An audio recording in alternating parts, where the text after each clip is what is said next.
Clearance pranayama.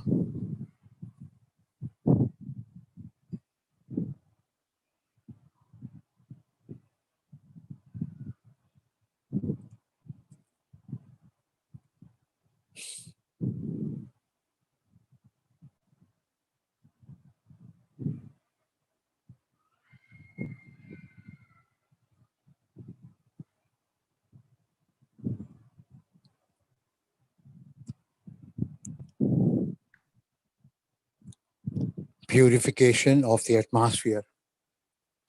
The atmosphere around us is being purified by the divine power. The atmosphere around is being purified by the divine power. The atmosphere around us is being purified by the divine power. Purification of the self. The divine power descends upon us, and our body and soul are being purified and blessed. Divine protection. May the divine power protect us, guide us, and lead us in day and night, at all times, at all places, and in all of our activities. Salutations to Mother, salutations to Father, salutations to our Guru Vethathiri Maharishi. Meditation, Agna. Start meditation at Agna.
Be blessed by divine. Be blessed by divine. Be blessed by divine. May the divine energy be spread through the body. May the body and soul are being purified and blessed.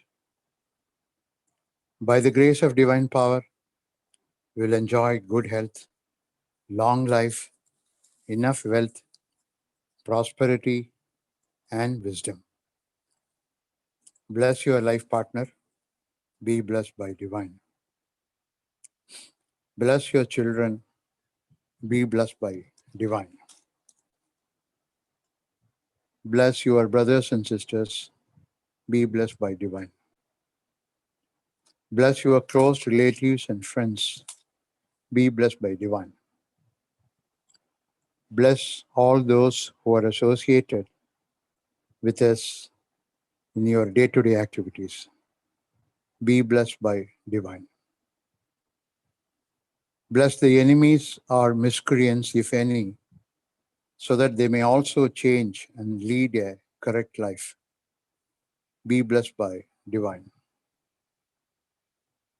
Bless the World Community Service Center, Vethathirian founder, our Guru, Vethathiri Maharishi. Be blessed by divine. Bless all the meditation centers. Be blessed by divine. Bless the Arya Temple of Consciousness. Be blessed by divine. Bless all the people who have participated in this meditation. Be blessed by divine. Two folds of moral culture. I in my life will not cause any sufferings to the body and mind of any person. I will strive to remove the miseries of others to the extent possible. I in my life will not cause any sufferings to the body and mind of any person. I will strive to remove the miseries of others to the extent possible. I in my life will not cause any sufferings to the body and mind of any person. I will strive to remove the miseries of others to the extent possible. Be blessed by divine. May peace prevail in us. May peace prevail around us. May peace prevail around the world. Peace, peace, peace. Thank you.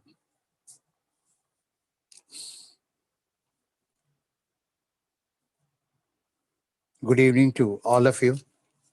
Be blessed by divine. It's another wonderful day for all of us to assemble in the Zoom Meet of Consciousness 360 program of the 23rd event under the heading of Kayakalpa Consciousness. May I request all of us to go into the low frequency of our mind level, maybe in the alpha state of mind, till the end of the program, so that there could be some valuable questions from all of you, which will be answered by the eminent speakers in this program. Thank you. I now invite Mr. Narasimha Prabhu to give his inaugural speech of the program. A brief introduction about Mr. Narasimha Prabhu. Mr. Narasimha Prabhu did his MTech from IIT Mumbai and worked for 32 plus years in various IT organizations in India and abroad. As a telecom R&D official, he has rich experience of handling variety of senior positions in corporates. He is an accomplished Toastmaster and was a president of Daffodils Toastmasters Club. He has a deep interest in Vedanta and yoga from his childhood. He took up his voluntary retirement 5 years back to focus his interest in Vedanta and meditation. He has founded a non-profit organization dedicated to teaching of Vedanta and meditation. He has a nickname also called Prabhuji by his students. He has written several books on spirituality, namely Flowering of Bliss, Miracle of Witness Consciousness. He has given several talks on spirituality, especially on Advaita Vedanta. His self-foundation offers various spiritual courses as part of Atma Jyoti Vishwa Gurukulam. A wide range of courses are offered to all the age groups. For young children, Bala Jyoti program for development of character. For younger children, ILET program for development of culture-centered leadership. Chanting of Bhagavad Gita and Veda mantras. A Vedanta study circle program created by Prabhuji is helping many people to get a deeper understanding of teaching of Advaita Vedanta. I now request Mr. Narasimha Prabhu to speak up inaugural address of this Kayakalpa Consciousness Meeting. Thank you, sir. Over to you, sir. Thank you very much. Can you hear me, sir? Yes, sir. We can hear you. Okay. My respectful pranams to Sri Vethathiri Maharishi, members of World Community Service Center. My special thanks to Dr. Rabindranath and Professor Ravindra for inviting me to talk a few words on the inaugural session of this conference on Kayakalpa and consciousness. Thank you, sir. My respectful pranams to all Atma Jyotis, the divine light of the self, gathered for this conference. My respect to Dr. Jeyapragash, who will be speaking after me. Be blessed by the divine. Be blessed by the divine. I have heard about Sri Vethathiri Maharishi, but I didn't have an opportunity to get familiar with the teachings of Vethathiri Maharishi. I am honored to be part of this conference and to get exposure to teaching of Vethathiri Maharishi. So thank you for the privilege. So the moment I heard the words 360-degree consciousness, what came to my mind is a circle. And the first picture image which I got is Nataraja dancing. There's a circle around Nataraja that's called Prabhavali, the Lord Nataraja dancing. The Prabhavali is there. And Nataraja dancing. The Nataraja dance represents the dance of consciousness, dance of cosmos. The circle around Nataraja Prabhavali is nothing but the 24 elements of nature, different aspects of nature, which is manifest as a dance. Nataraja represents the consciousness, Shiva, and the creation, the material manifestation is represented through Prabhavali. So the matter and consciousness, both are represented through dance of Nataraja. That's what I visualized as a 360-degree consciousness. Incidentally, there's a big Nataraja statue. He is put in CERN lab, CERN particle physics lab in Europe. There's the largest particle physics lab where most of the world scientists are experimenting on the fundamental nature of matter. Why there is a statue of Nataraja there in the physics center? For that, we have to understand the science and spirituality. Both are in search of truth. The science is searching for truth, and spirituality, we are also searching for truth. But direction of search is different. Scientists search in the outer dimension, and as spiritual persons, we search in the inner dimension. So is there a place where the outer dimension and inner dimension merge? And that subject, where outer dimension of life and inner dimension of consciousness becomes a science, and that science is called Vedanta. I have heard of a scientist called Fritjof Kafka. He wrote a book called Tao of Physics, beautiful book called Tao of Physics. One day, he was sitting in a beach and he saw the waves of the ocean. Fritjof Kafka had a good understanding of Vedanta and Bhagavad Gita from childhood. Suddenly, he felt oneness with the total ocean. He understood, he experienced the divine dance the cosmic dance of Shiva and Shakti. Shiva is the Nataraja and his dance is the Shakti. The movement is the Shakti. So Friedrich Kafka says, the entire cosmos is dance of Shiva and Shakti. This understanding comes from the Vedantic teaching. The matter and consciousness, that's a dance which goes on. So there are not only just Friedrich Kafka, many other scientists have a deep respect and understanding for Vedanta teaching. Heisenberg, Schrödinger, Oppenheimer, Niels Bohr, Carl Sagan, many of these scientists have a deep understanding of Vedanta and deep understanding of science. The Nobel scientist called Roger Penrose, he speaks of cyclical universe. So there is a concept in science that universe started with a Big Bang. What was there before Big Bang, we don't know.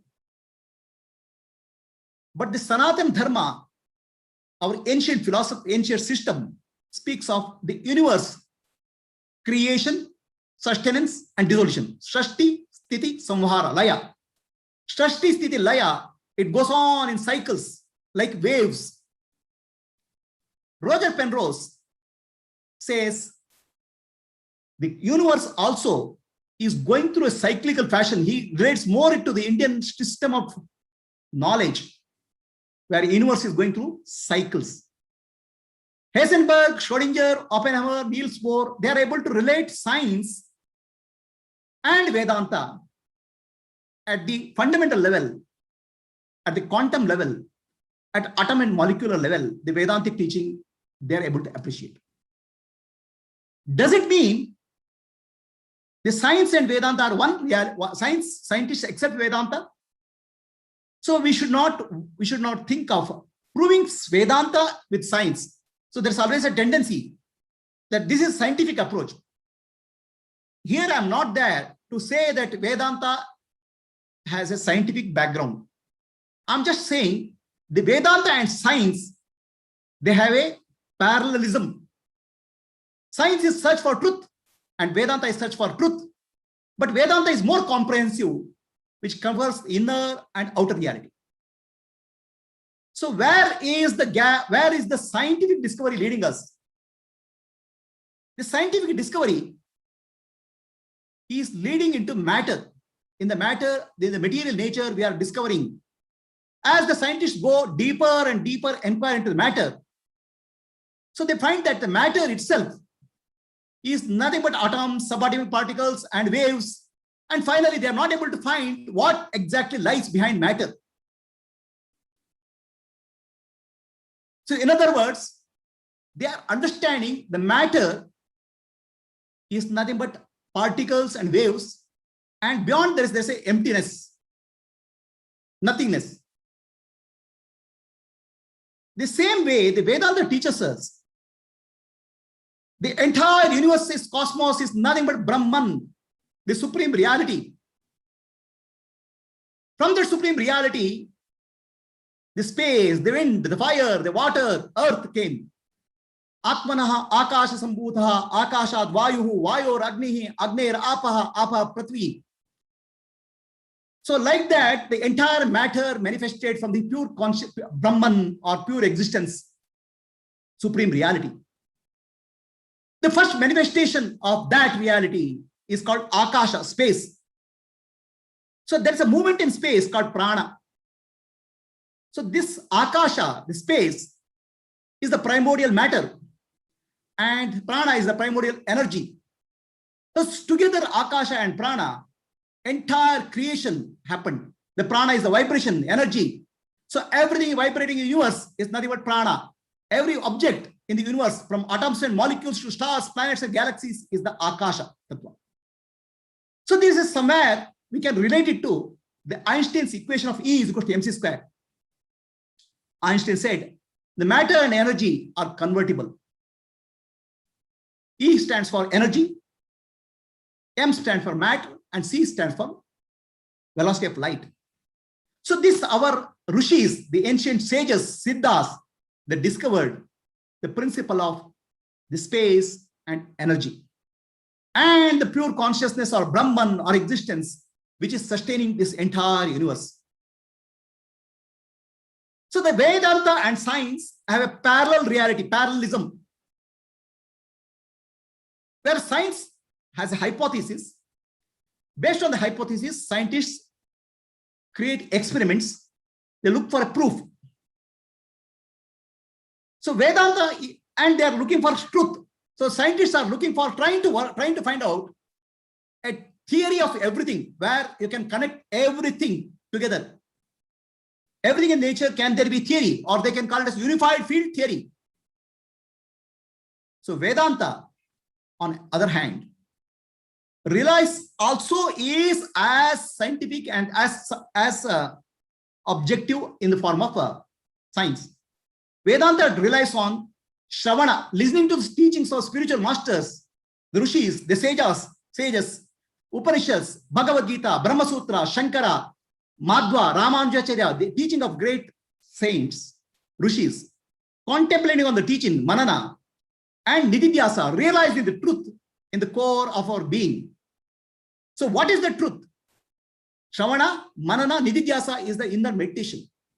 So what is the truth? The truth is there is only one reality, one consciousness. And this consciousness appears as the matter, the space, the energy. Everything is appearance of this consciousness. The consciousness alone is the reality.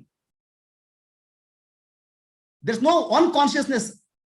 There's only consciousness which is appearing as everything in the universe. This consciousness is manifesting, is maintaining, sustaining the entire universe. There's a huge order in the atoms, planets, molecules. At the cosmic level, stars, planets, galaxies, they have a function in the order. It's called dharma. And who maintains this dharma? The consciousness. At the individual, at the environment level, there is a seasons: summer, winter, rainy season. So there's an order in the seasons. There's a biological order: plants, herbivorous animals, carnivorous animals, human beings. There's an order, and there's a biological order in our body: our eyes, ears, nose, the heart, lungs. Everything function with order. At the subatomic level, there's an order. Atoms, molecules, energy, they're all functioning with order. This is consciousness. And that consciousness, the pure consciousness, is Brahman or supreme reality. The consciousness is the all-pervading reality, dharma. So now, where science stops and spirituality begins, science is searching for objective experience. Experimentation is the way. So the consciousness, what science is not including is the observer or the consciousness in their search. So theory of everything, or what we call as unified field theory, if it doesn't include consciousness, it's incomplete. The observer is left. Only observed is taken care. So that's why every time scientists try to understand matter, they fail. So there are in science is search for truth in the matter, forgetting the consciousness, chaitanyam. So does it mean that science has no use? Science has a lot of use. Science has brought a lot of changes in our life. It has brought all facilities for human beings. Science has given us the air-conditioned room. But peace of mind, air-conditioned mind, is not possible with science. It requires inner search, the consciousness. So scientists fail to understand consciousness. That's why the scientists call the problem of consciousness a hard problem of consciousness. So there are two groups of scientists. One group of scientists says consciousness is a hard problem of science. It's very difficult to understand consciousness. So almost they neglect consciousness. There's another group of scientists. They say the consciousness is obvious. Everybody knows consciousness. It doesn't require scientific proof. I am conscious, you are conscious, everybody knows consciousness. The matter is a hard problem of science. The more I inquire into matter, the more matter is elusive. I start matter as a solid, then it becomes atoms and molecules, then it becomes subatomic particles, then it becomes energy, then it disappears. So there's a group of scientists who say matter is the hard problem of science. There's a group of scientists who is consciousness is the hard problem of science. What is the reality? The matter in consciousness, matter is nothing but appearance of consciousness. That's what Vedanta teaching is about. So this all pervading consciousness from cosmos to macrocosm to microcosm, at the biological level, at the atom, at the environment level, totality is pervaded with this consciousness. So what is the purpose of this understanding this consciousness? The Vedic teaching says, Dvaitam Bhayam. Where there is duality, there is fear. All of us are born with a conditioning, are living with a conditioning that I am the body, I am the mind, I am the intellect. What I don't understand, I am pure consciousness. And the pure consciousness is infinite. The pure consciousness is God, Brahman. So I don't understand my relationship with the consciousness. So I go to temple and pray to God. I go to mountain and try to find God in Himalayas. Okay, we search for God everywhere except in the deepest, in the core of our being. And when we discover that truth, the duality ceases. The subject-object duality, I and the other, the matter and consciousness duality, that collapses. Then we realize one reality, total reality everywhere, that's called Brahman. And that is peace. There's no duality there. There's no fear there. And there is a peace. And this, and I am no longer a limited individual by the body and mind and intellect. This I call it as Nanu, Nanembudu, Nanalla, Ideha, Manabuddhi, Nanalla, Sachidanandatma, Shivananu Nane, Shivoham, Shivoham, Shivoham. I'm not the body, I'm not the mind, I'm not the intellect, I'm pure consciousness, I'm divine. So with that view, we founded an organization called Light of the Self Foundation. The Light of the Foundation recognizes the divinity in all of us, the awareness, which is the light, which is the inner light, which is the outer light, which is the light beyond called Paranjyoti. So in the Light of Self organization, we offer various activities. Yoga for transformation of body, the pranayama, transformation of sexual energy into spiritual energy, Kundalini, meditation practices, Upasana, and teaching of Vedanta, Advaita Vedanta, which involves Shravana, Manana, Nididhyasa, Bhagavad Gita, and Vedic chanting. So we are a family of a people, where a lot of volunteers come and work in the Light of Self Foundation organization to take the ancient truths of spiritual truths to common masses. It's very important that spirituality is taught everywhere. I'm very happy Vethathiri Maharishi Institute, World Community Service Center is spreading the awareness of consciousness. So the awareness of consciousness is very important because that alone can bring us peace. That alone can bring us happiness. That alone can bring us wisdom and clarity in life. The duality of matter and consciousness, individual and God, this has to collapse. One reality, Brahman, has to be recognized. Otherwise, there is a fear. So I heard a small story. A dog goes into a mirror house. There are thousands of mirrors. Dog starts barking because it sees multiple reflections. And the dog dies because it sees thousands of dogs. A person in ignorance is like a dog in the mirror house. We are seeing the world. We don't, without understanding the world is a reflection of consciousness, Brahman. It's our inner reality getting reflected outside. And we are afraid. The only solution is to understand this mirror reflection we have to overcome, and we have to recognize our own inner self. So that is the journey from duality to non-duality, Dvaita to Advaita. So Vedantic teaching is Tattvamasi, you are that, you are Brahman. To discover the divinity in our life, to discover divinity everywhere, Sarvam Khalu Brahma, is the teaching of Vedanta. So the Vedanta and science, they are searching for truth. But ultimately I see the Vedantic truths become scientific, becomes the basis for some of the scientific truths, because consciousness science has not addressed. So today I'm very happy to be in this conference of Kayakalpa and consciousness. I'm looking forward to Dr. Jeyapragash, his speech on the Kayakalpa and consciousness. He is the renowned doctor. I'm very eager to listen to Dr. Jeyapragash on his speech on consciousness, Kayakalpa and consciousness. So Kayakalpa, as I understand, transformation of the body with the sexual energy into spiritual energy. So this we call as Kundalini. In Lighter Self Foundation, we have a model. Our body is made up of Pancha Koshas, 5 layers, 5 sheaths. So for the physical sheath, Annamaya Kosha, we prescribe the fasting and yogasana. Fasting in Ayurveda, we say Langanam Paramoshtam. Fasting cures many of the diseases, right from cancer to autoimmune diseases to many diseases. Fasting and yogasana. So then we have a breathing practice for energizing the energy body, Pranamaya Kosha. Then Kundalini Pranayama for energizing for converting spiritual energy into conscious, sexual energy into spiritual energy. So then Upasana or meditation practice for purifying the mind. And then Jnana, which is involved, Jnana Yoga, Shravana, Manana, Nidhyasa, listening in contemplation and meditation on the Vedantic truths.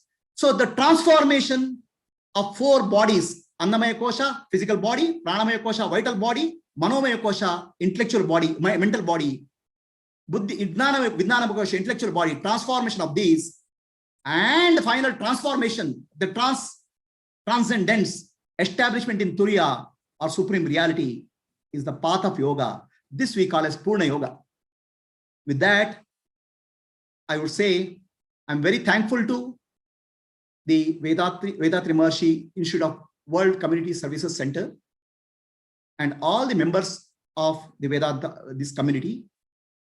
I'm very thankful to give me an opportunity to speak a few words in this esteemed community. I'm honored. I would like to listen to Dr. Jeyapragash. Once again, thank you all.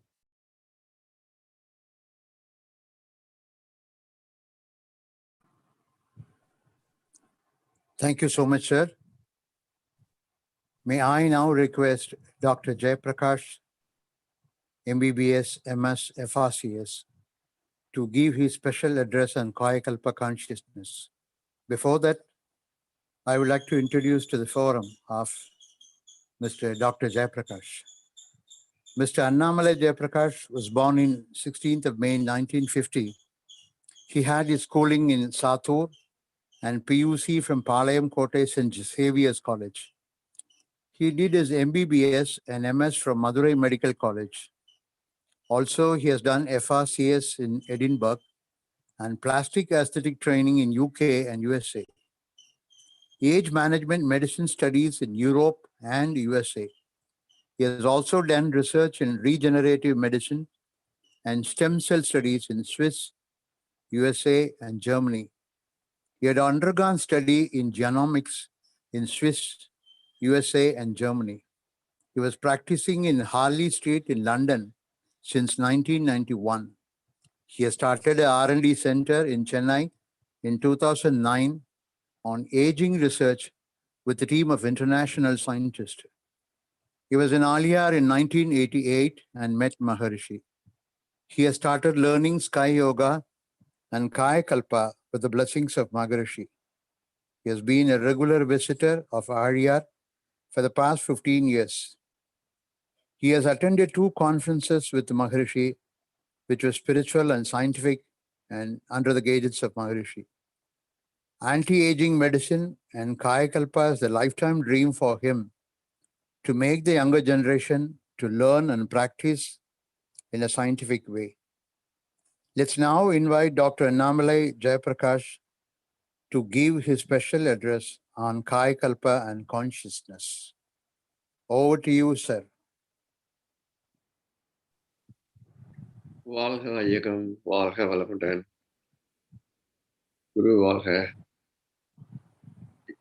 I sincerely bow my head and thank the R&D organization and all the professors and all the disciples of Vethathiri Maharishi, blessed by the divine. I feel sincerely I want to share my little knowledge in this topic, and I would like to be guided by all the learners in this topic. If I have any little errors or commitments or omission, please guide me with all your knowledge. We'll be taking that forward with the blessings of Maharishi. Thank you. I'd like to see my presentation, please.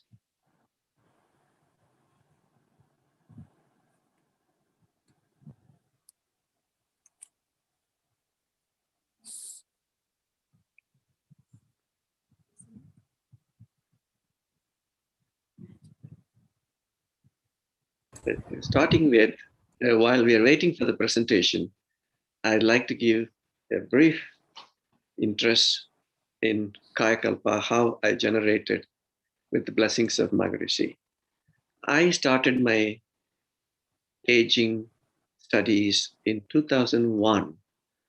Then when I was learning from Maharishi's concept of spirituality, it gave me enormous strength and to go into understand the science of aging as well as the spiritual part of aging. So Maharishi blessed me to make everything simplified to understand all the scientific big jargon about aging. And I had the trust in Swamiji, give me enormous strength and clarity in aging process. So coming to that, consciousness and Kayakalpa. I think Mr. Prabhuji has given an excellent talk on consciousness with Vedanta principle. So I don't need to go more into consciousness. I mostly confined to body consciousness and Kayakalpa in my talk, so that it is the basic step. I feel in the consciousness of steps of level of consciousness, body consciousness is the basic step. Like you're entering into the temple to darshan the God, you're getting the steps of the temple with the body consciousness. So body consciousness is like a temple premises, how it looks like, and going into the higher level of consciousness in looking to the, from wakeful state to the dream and the sleep and the elevated state. So can you have the next slide, please? Yes, the link of consciousness and Kayakalpa.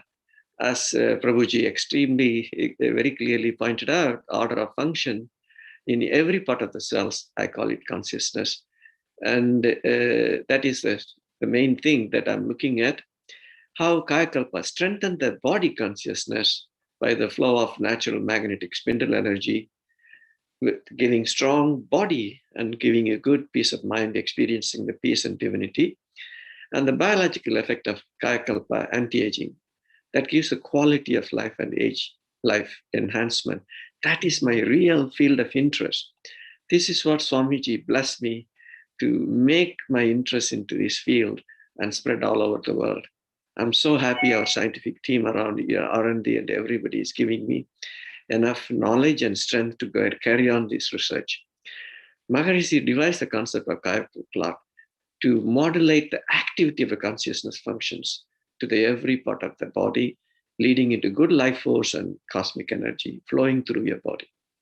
So mainly realization of ultimate love and affection through individual peace and spreading onto society and the country and the world through mind and body health. Kayakalpa is a must, I feel. Third one, please. Yes, the ancient times, Kayakalpa and all the spiritual science, spiritual things, you need to go into, either you become a rishis or a siddhas or saints, or you have to be a real disciples of one of them to learn it. But our Maharishi has brought Kayakalpa in a simplified way, people like me to understand, because my brain doesn't take high complex spiritual literatures or ancient scripts, and I haven't got a clue about Sanskrits or anything. So when I was thinking about spirituality, always scared of how to learn, but Maharishi simplified it in a very beautiful way. Even my real dumb brain of the spirituality understand the easy way to learn the real consciousness through body, mind, through all the things that it was a mystery always to me. Maharishi demystified it and made me so comfortable to learn this process. So I make a statement, our Swamiji is modern people loving Siddhar with a vision of world peace through health and mind. Next slide. So this is how I want to take this Maharishi's thing through Tirumula's Tirumandram. How very important the body health. You know, the Tirumula song, everybody understand that. Udambar Aliyar, Uirar Alivar Tidambara, Nanyanam, Seravu Matar Udambe, Valare, Vayam Arinde, Udambara, Valare, Se Vayanare. This is very basic. Tirumula's Tamil literature songs gives you how body health is very important to go into a higher level of consciousness. So you can be very spiritualistic, but if you ignore the body health, it will not take you to the further way. So this is why the body consciousness is absolutely essential first step to the higher level of consciousness. And again, as I already explained, the wakeful state to the Turiyadita state. The wakeful state, only we can understand the body consciousness. Then we go into the dream and deep and Turiyadita state. This is what I feel all the states of 96 philosophy of the Tirumandram, that it is too really details for my understanding, but in a simplified way, I feel Kayakalpa take us in a slowly. Next one, please. And this is the most vital part. I really like it. And as Mr. Prabhuji mentioned, the energy, how the energy from the cosmic to that one, in a simplified Tamil literatures, in Tirumandram, again, Icha Shakti, Kriya Shakti, and Jnana Shakti. That is the potential energy, how we transfer it to kinetic energy, and how it balances by the cosmic energy. I feel Kayakalpa work in this channel of energy, from potential to kinetic to cosmic energy. I strongly believe in it. I also experience in my life. Next one, please. And you all heard about yoga in all those things in 9 tantras. Out of that, Ashtanga Yoga is the one of the one worldwide. Every Europeans and Americans and all over the world, they all heard about Ashtanga Yoga. They split the yoga into many parts, but in a simplified way, the body consciousness works through yoga and pranayama. So that is why everybody has to learn the pranayama, the Ashtanga Yoga.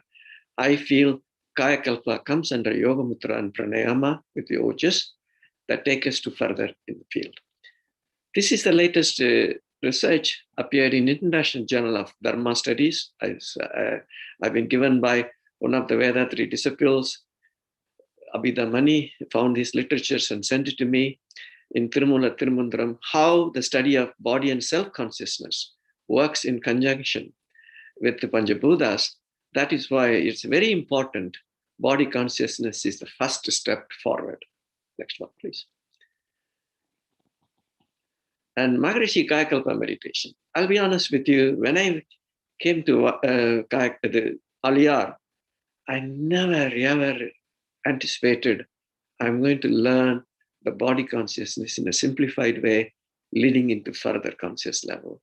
Maharishi, I had to really, very fortunate that I had the blessings under him. I learned it in Aliyar, starting from many years. At the same time, I was learning the anti-aging science or age management research. And when I heard all the lectures, all the things from Maharishi, when I went to the all the research studies and also the meetings, I was very comfortable to learn in a simplified way of the science, the basic science in body. So I was blessed by the Maharishi to understand the concept in the management of aging as well as the scientific research. So the hypothesis also is very important to make it with that balance. Thank you. Next one, please. So I'd like to put a brief comparison between science and spirituality. Mr. Prabhuji has mentioned about the spirituality and science, they are parallel. I try to put it in few hypotheses in the right way with Swamiji's teachings. So life force is a dynamic flow, the Chittakas particles.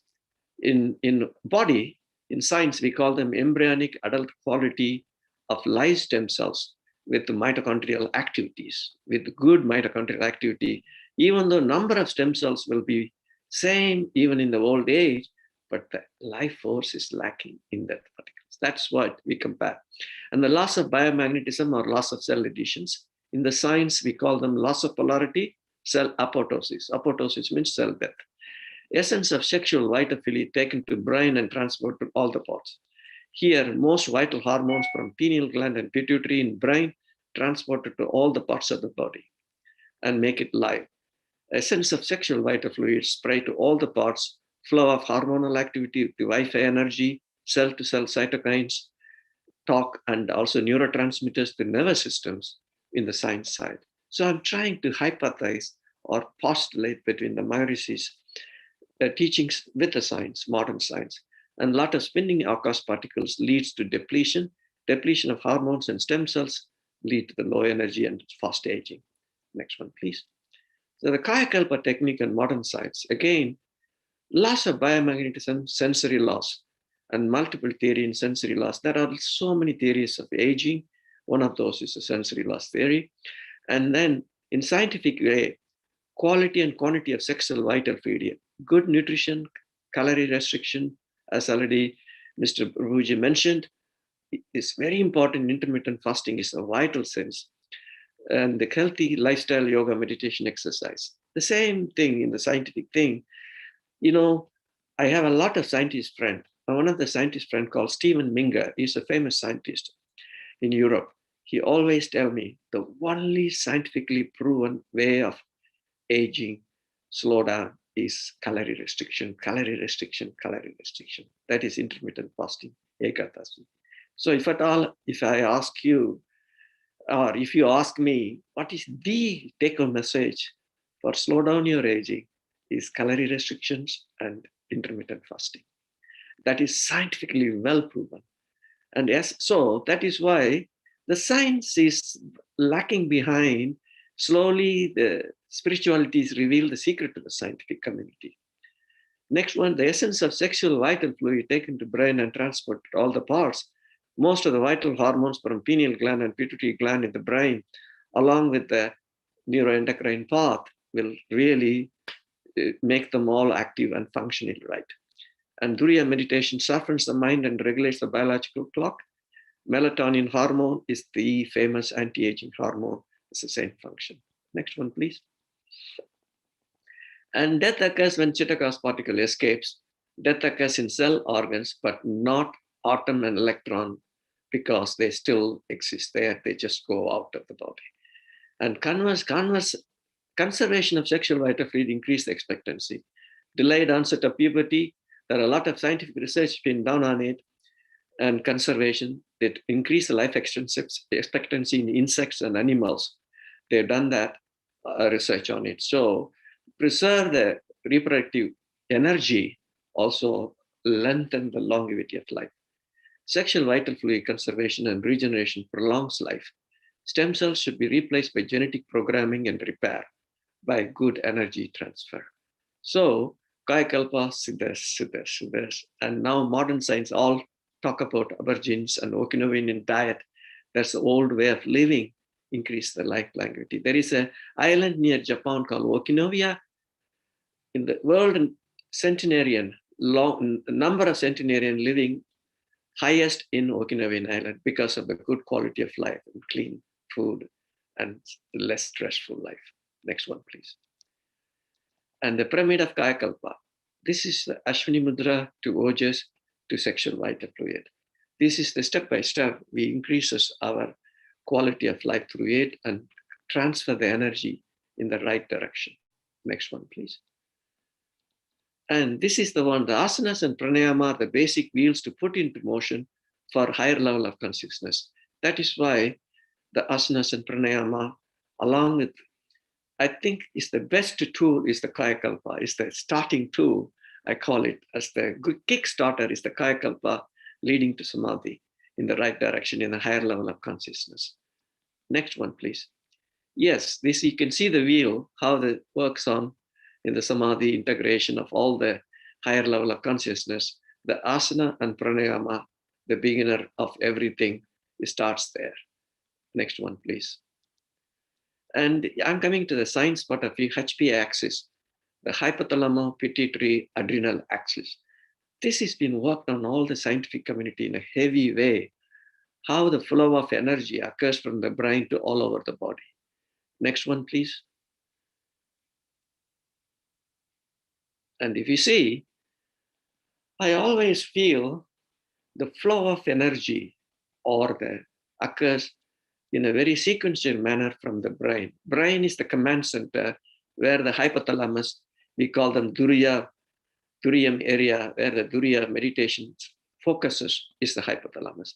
That is the command center for all the actions of the body, which has got all the hormones and neurochemicals and all the input from the body.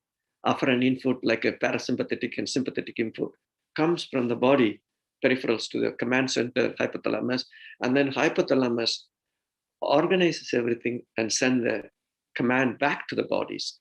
And the control center is the pituitary, which also control all the hormones. The command center is also neurotransmitters, it secretes, and through the neurochemicals, which also controls the hormones.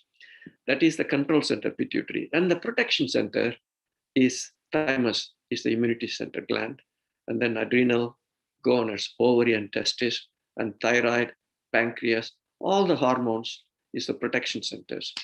And then activation centers is all over the body, mainly the heart, lungs, bloods, and all the gastrointestinal system, bone and joint.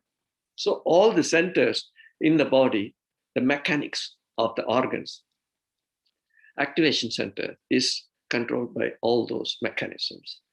The next one, please.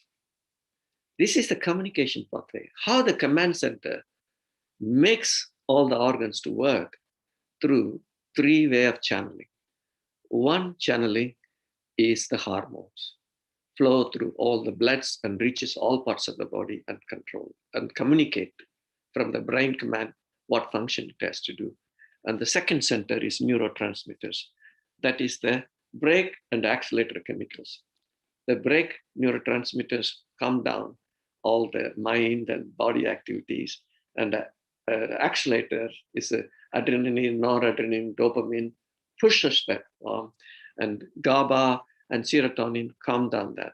So this one, not only mind and sleep, plus the body functions, neurotransmitters with the hormones, and the hormones and neurotransmitters, they link to each other in a very balanced way. And plus the other one called Wi-Fi or cytokines. These are all basically good fatty acids. This fatty acid, more than 1,500 has been evaluated since late 80s and early 90s. And they are good cytokines and bad cytokines. They work, they communicate with each cells, cell-to-cell contact. That's why they call cellular contact. So three common pathways works from the command center to the toes. So this is the way my postulation, Kayakalpa works through all the three communication pathway, the hormone pathway, neurotransmitter pathway, and cytokines pathway. That's why it has got the extensive effect on all parts of the body through the pranayama and the yoga, asana, the mudras, kayakalpas is the starting kickstart to make all those three communication works through afferent to efferent pathway. The next one, please. Yes, Maharishi teachings and techniques is very simple, easy to learn, easy to practice. When I can practice, anyone can practice because I'm a lazy person, but I am practicing every day Kayakalpa. And so most of my clients always say, how old are you, doctor? I said, I'm going to be 70 in a couple of weeks. They say, God, your brain is still working. I say, thanks to Maharishi and Kayakalpa, my memory is still not too bad. Because of Kayakalpa, my aging of the brain is much slow. I experience, I practice myself. That is why I can firmly say Kayakalpa is one of the powerful anti-aging tools. Now, findings in modern science seems to be converging to Kayakalpa's, Maharishi's teachings. So I'm so glad to say most of the talk I deal with scientists, they are all coming in that sort of directions of communications with spirituality. So as I said to you, how the mechanics of Kayakalpa works is when we contract the pelvic floor, there are plenty of parasympathetic nerves, afferent nerves situated around the pelvic floor. They take the initiation energy towards the hypothalamus. And that balances the sympathetic and parasympathetic, because most of the modern life, stress, that is overactivity of sympathetic. So Kayakalpa takes the parasympathetic stimulation from the pelvic floor to the brain and calm down the parasympathetic. Say, hey, calm down, regulate. And also through Wi-Fi system, it also reduces the inflammation of the body and makes the cell to work in the right direction. So the mind and body bridging by cosmic energy, pendulum-like force. Let's see the next slide, please. See, I feel our whole energy works like a pendulum, from potential energy to kinetic energy to potential energy. This oscillation will be controlled by cosmic energy. That is the ultimate energy. So I always say, preserve our future plan is identify and standardize all those by clinical trials with using biomarkers, establish clinical audit internationally, simple biomarkers to be really done in an easy way rather than making a first expensive attempt, and multi-center studies and research in Siddha activities as well. Next one, please. And also, my hypothesis, mainly the cytokines is the main interesting feature. The scientist, my good friend, Dr. Barry Sears taught me about cytokines in an extensive way. Easy to do a test called omega index or AA-EPI ratio. That gives you the functions of cytokines. And after Kayakalpa, we can do omega index. That's one of the simplest tests. Next one, please. And then we can also do genes and aging, effect of Kayakalpa. That's one of the very interesting field. Next one, please. And also skin regeneration. Why I'm taking skin regeneration? Not only I'm a plastic doctor, but why I'm saying that, why I taken the skin regeneration and Kayakalpa.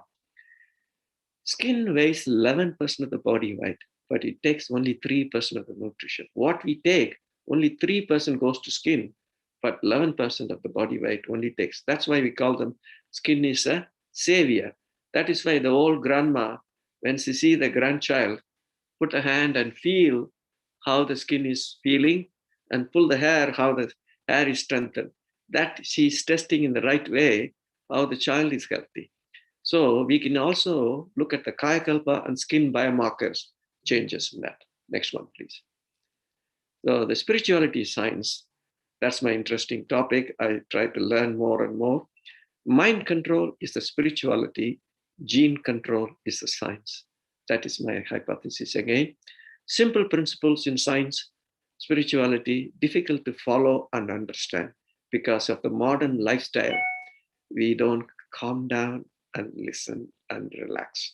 We don't go inwards, mostly we go outwards. That is why we cling on to science more than spirituality. That's why we need to balance the life in between. So preservation and, sorry, can we go back to the previous slide, please? Yeah, preservation and determination leading to developing simple good habits. This is the constant daily work. For me, if you ask me, what I find is still difficult is keeping the good mind and body stability every day is challenging. I do my work very easily, but disciplining my mind and body is the most hardest bit. That is why the healthy aging is the most hardest bit for you rather than big achievement in life. So bridging modern science and spirituality, balance, achieve healthy aging. Kayakalpa is one of those main important things. Next one, please. The effect of Kayakalpa. Already we have mentioned briefly, upgrade to healthy lifestyle, never too soon, never too late, results within some time. I have taught Kayakalpa to many people. They get the results within 4 to 6 weeks. Whatever the hormone problems, whatever the other inflammatory problems, by doing regular Kayakalpa, the body consciousness gets the results very quickly. In my 15 years of experience, I treated with many patients. Making positive changes in life to look good, manage aging process effectively, especially young girls, we need to tell them, oh, you're going to have a lovely skin and lovely hair with the Kayakalpa. They like it because that's the way we have to make them attract. Understanding and preparing, following the code. Next one, please. And this is actually explained to you, the hormone balancing is the factor in age management. After the theories of aging, what is the secrets of nature? Multiplication, multiplication, multiplication. That's why nature keeps people very healthy during the reproductive cycle. From the menarche to menopause, they keep them very healthy. That is why we tell the nature, please, with your help, extend my health with a good hormone balancing. So through Kayakalpa, we can do the order of function through hormone balancing, as well as is the perfect balance is the most vital part. Next one, please. And Kayakalpa also reduces the stress reductions along with the mental and physical. I feel Kayakalpa is a battery charger. Whenever I do the Kayakalpa, I can do 10 hours of surgery without stopping because my strength and mind and body coordination is much better. With my own, I've seen people doing Kayakalpa. It's like a battery charger. They come with a real fresh mind. Next one, please. And also sky practices. We all know how we improve the inner strength, concentration, efficiency, how intellectually we can be sharp and control our emotion and balance your lifestyles. And modern lifestyle is full of stress, stress, stress. According to the latest Harvard research, stress is a silent killer. Previously, what they call it as psychosomatic diseases, that is stress-related diseases, the science usually accept 20 to 30%. Now they're ready to accept up to 60% of their body illnesses is stress-related. That's why sky practices are very important to reduce the stress or manage the stress. Next one, please. This is the treatment pyramid. I created it. Swamiji was teaching me about age management, plus I was learning. See the basic thing, yoga meditation. The entrance of healthy aging is yoga meditation. When your entrance is not right, the pyramid will collapse. So yoga meditation, that is Kayakalpa, sky introspection, stress management, is the vital basic step for healthy aging. Then you go into nutrition, intermittent fasting, then you go into exercise, then you go to hormone therapy, nutraceuticals, that is supplements, then all the other genomic modulation and stem cell therapy. I always call my work aesthetic is like a painting, the lost painting on the face. Like that's a thing. Next one, definition of biological aging. Aging is the chronological aging. That is what the day you're born, you calculate. Biological aging is your senescence. That is your individual organ, the work, their energy and their functions. Your heart functions in a different way than your brain and your bone and joints and your liver, heart. So every organ age in a differential sequence. That is why we call them biological aging. Is very important. So even though you may be 60, 70, your biological aging should be 30, 40. I am seeing younger generation of 20 to 30, their biological aging is 40, 50. I'm ashamed to say the modern lifestyle making the younger people biologically very aged. That is why I always say our teaching, our Swamiji teaching has to go to younger generation to make them realize the biological aging is very important. That is the random stochastic process governed by genes, usually occurring after reproductive maturity. That is the Hayflick, the scientist thing. And next one, it is not what we got from our parents. We always blame our parents. Oh, my father has got a blood pressure. My mother has got a diabetes. I got it. Rubbish. It's not the piano it made. How you play the piano. You know, your father and mother would have given you a piano with a few strings, little difficult. But if you piano well, so it is how you express your gene is important, what gene you receive it. So you repair the damaged DNA with the proper Kayakalpa, with all the spirituality, you will do wonderful. Next one, please. And so this is why we always lose cells, we regenerate cells from the stored stem cells. So we balance, losing cells should be less and regeneration would be more, we are aging less. Next one, please. So again, Kayakalpa is energy provider for stem cells, keeping the stem cells active with the good DNA repair and multiplication, excellent mitochondrial function. This is what I call them.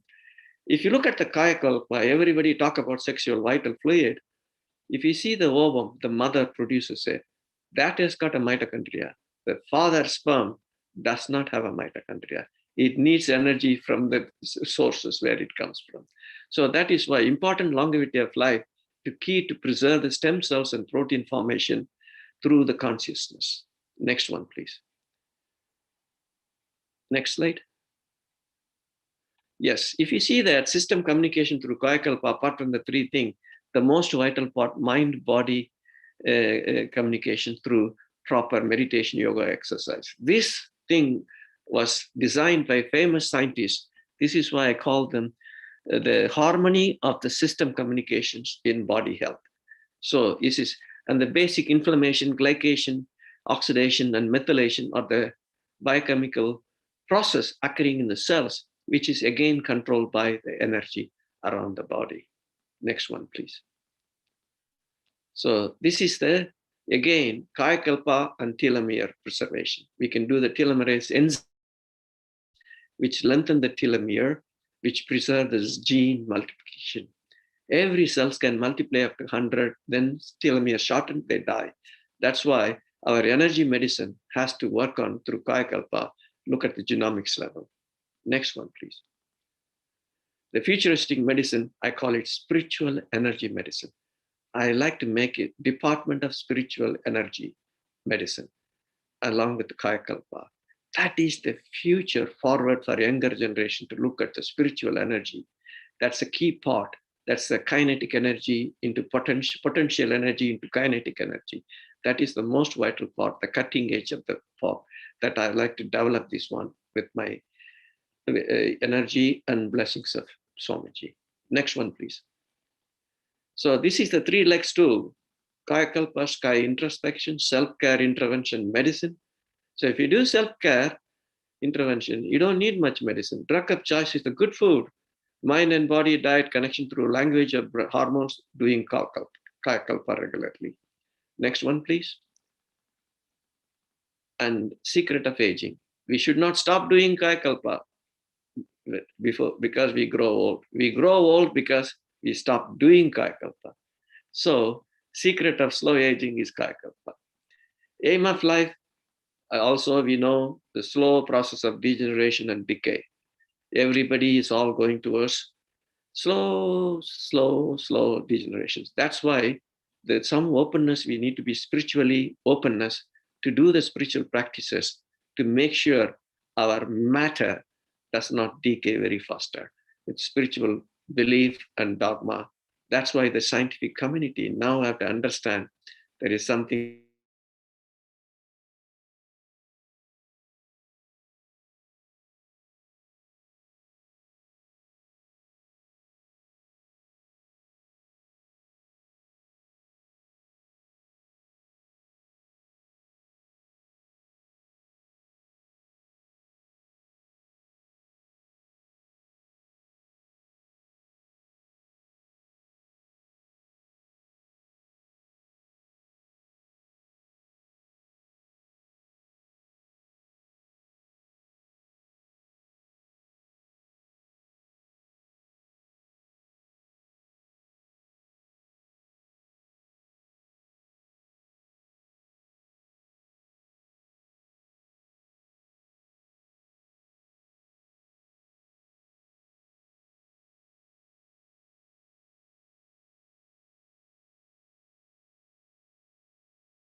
Sir, this is Neelamegam. Can you hear me?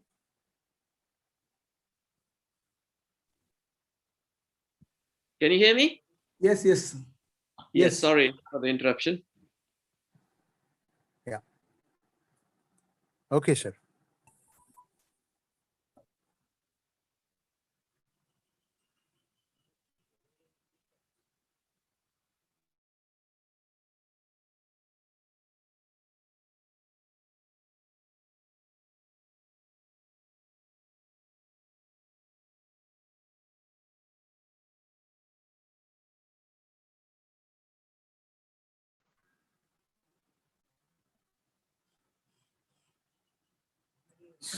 Mr. Muttumani, I think you have to share the presentation for doctor, please.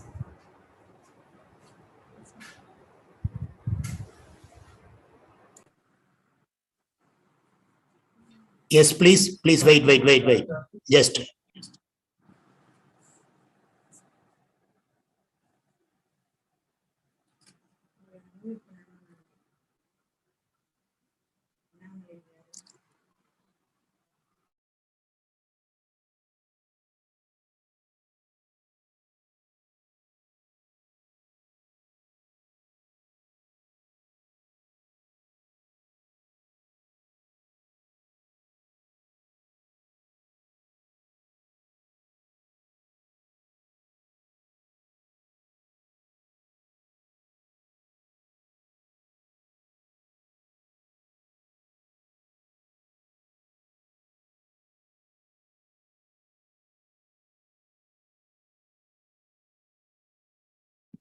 Hello, can you hear me?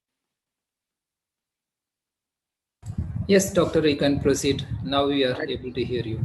Yeah, okay. Now I think you finished the slides, only 2 more slides to go. Nothing much to go. So if you go further down, that we can, yes, this is, we already done it. Next one. Next one. We done it already, spiritual medicine. We done it. Next one. Yes, we should not stop. Yeah, we done it. Yeah, we done this one as well. Next one. Yes, body is a machine, constantly need nourishing. After 50, we have to be very, very careful to look after it. We have more than 3 trillion cells. Every day we have billions of cells actively replaces. So we need a proper nutrients, we need energy. That's why we have to go through spiritual practices and good healthy practices. Next one, please. Yes, it is not how long you live, how healthily live. I always call them the aim of the age management medicine or anti-aging medicine is the quality of life and healthy lifespan and not the longer lifespan. So this is my scientist friend. They always say there is no biological limit to the duration of life. It is how we live is very important. And so that's why human machine is destined for 125 years living. So Siddha's life is the main example in our literatures I believe in. That's why I believe the scientists. Next one, please. So most of the scientists, I always say, oh, we are getting old. We need to find the miracles. It's already miracle is there with the spirituality. The scientist just has to prove it. The next one, please. Yes. How to persuade your own spouse and how your friends to follow this. Just first demonstrate how you live. When you demonstrate, they look at you. God, yes, he has got a point. He is proving himself. So unless you demonstrate in your life, you cannot communicate and make them to convince your spouse or friends to follow it. Next one, please. And the ultimate goal of age management is living without an age by Kayakalpa. And next one, please. This is my favorite. Your genes are the real assets for your future generation. Preserve it by Kayakalpa. That is why I always tell we must start Kayakalpa at a very young age so that they have the habits of doing it to preserve their genes and express their genes in the right way. I thank you very much for all the blessings of seniors and given me this. And also I have to thank Professor Ramdas to help me, and also Professor Balachandar and Abhidhamani and all the professors and R&D department. Thank you very much indeed. வாழ்க வையகம், வாழ்க வளமுடன்.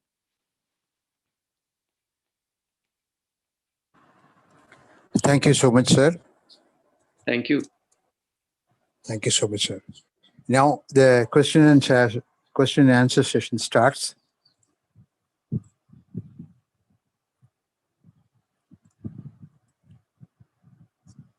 Please go ahead.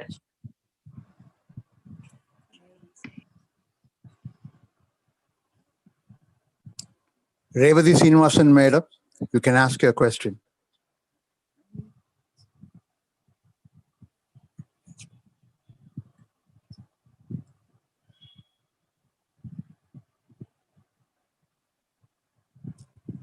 Revati Srinivasan, madam, you can ask your question.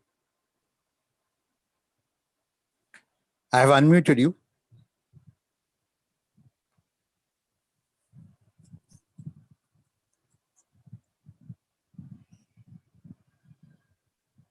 Annamalai, sir, you can ask your question.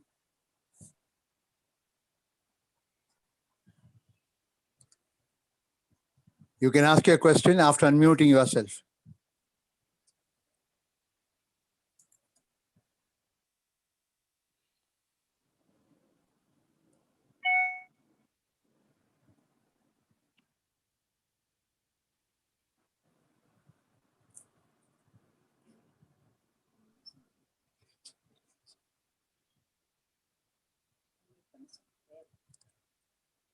Revati Srinivasan, madam, you can unmute you and ask your question.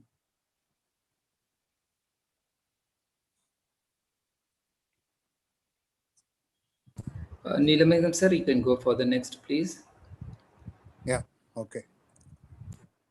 Annamalai, sir, you can unmute yourself and ask your question.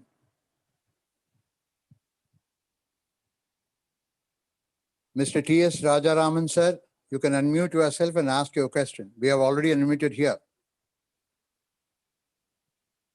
Yes, good evening, sir. Rajan from Chennai. Good evening, Audible, sir. sir? Ask your question, sir. Yes, sir. Fine. Yes, sir. Yes, sir. Thank you. Thank you. Very beautiful explanation given by both Babaji and Doctor from London on Kayakalpa and consciousness. I got 3 questions to 3 important delegates. The first question goes to the meeting coordinator. Today is 31st July.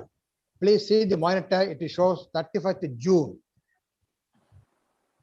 Then my question goes to Babuji. Babuji, sir, you mentioned during your speech that the ancient theory is E is equal to MC square. Please let me know whether Vethathiri Maharishi accepts this policy or he is some other way answers in his philosophy. In what way he going with that ancient policy? Namaste, sir. This is Namaste, sir. Prabhu here. Okay. I'm not very familiar with the Vethathiri Maharishi teachings. My exposure to Vethathiri Maharishi teaching is not very much. I've got a limited understanding of Vethathiri Maharishi teaching. Oh. Okay. My understanding comes from Vedantic background. Oh, I see. Vedanta background. Okay. Where energy and matter, they are interchangeable. The matter and energy appears. So the consciousness appears as energy and matter. So they are the 3 forms of appearance. Okay. From that perspective, I spoke of E is equal to MC square. Okay, sir. To my question to Dr. G. Yes, sir. From London. Sir, I've been patiently hearing your wonderful explanation. As a doctor, you explain in detail. Thank you. I'm very glad to hear this one. My question is, even though I am an ordinary man, to my extent, what I understood, I put in question way.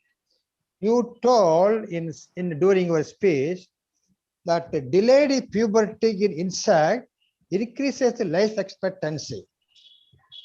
May I know why you touch other human being other than human being? That's a very good question, sir. If you see nowadays, in the normal human being, the girls' puberty used to be 12, 13. Now the girls are getting in 10 years, 9 years puberty. The puberty is getting very early age. And that because of that, the hormone changes on the cells and the body affect quite a lot. And they get into troubles with so much. So in the nature, the puberty, the nature always keep the human being very safe and healthy and robust during the puberty time. That is why in the insects, the scientist Hayflick has done research on delaying the puberty in the insect. They increase their longevity of life. but they haven't done any research in the human being. But we have seen as a doctor, clinical doctors, the younger girls getting earlier puberty, get into all the hormone imbalances, getting into all the associated diseases and age-related diseases very early, rather than girls having a normal menarche or little later menarche and finishing it up. Okay, sir. Wonderful answer. I am satisfied. Another question is, you told in one of your sentences that the mind is control in spirituality, gene control in science.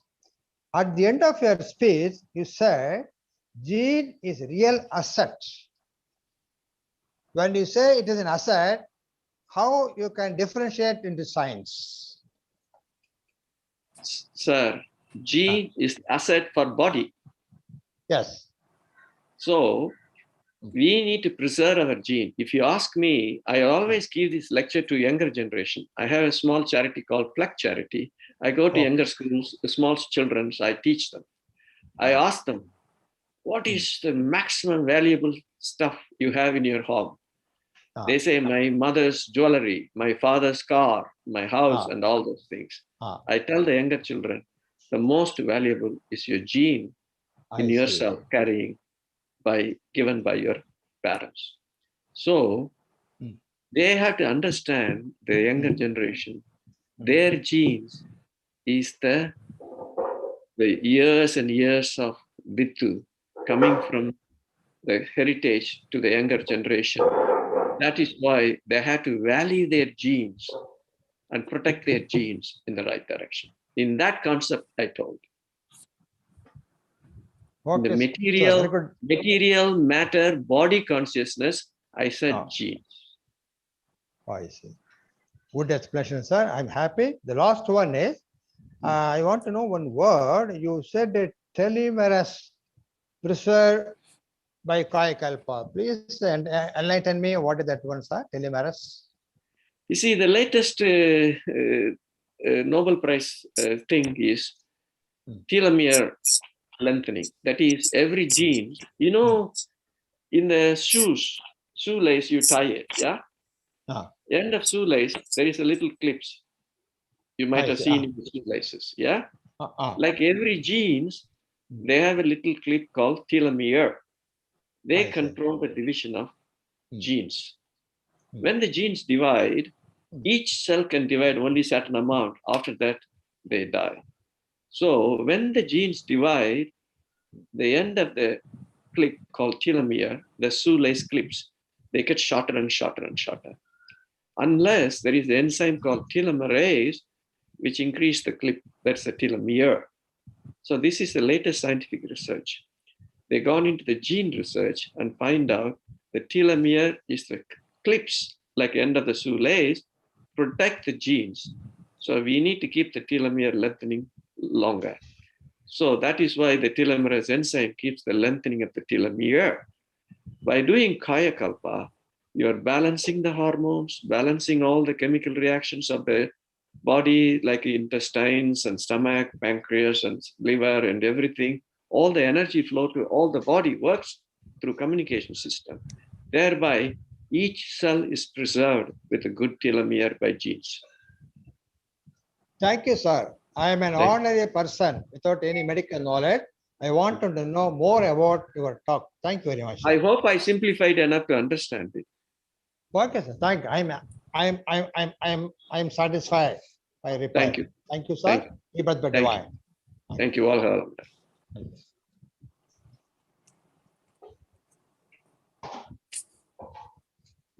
Govindarajan, sir, you can ask your question, sir. Good evening, sir. Evening, very explanation, doctor. Very interesting to know a lot of neat things from your presentation. Thank you. Only one question I wanted to ask. For the Kayakalpam, the youngsters, particularly newly married couples, they are hesitant doing Kayakalpam because they may get affected their sexual desire and other things. Is it a fact or is it a myth, sir? Misnomer. This is wrong. That's wrong. That's the wrong notions. because everyone has to balance their hormones and their activities and their mindset. So Kayakalpa balances the mind and hormones in the right direction. It does not spoil any of those.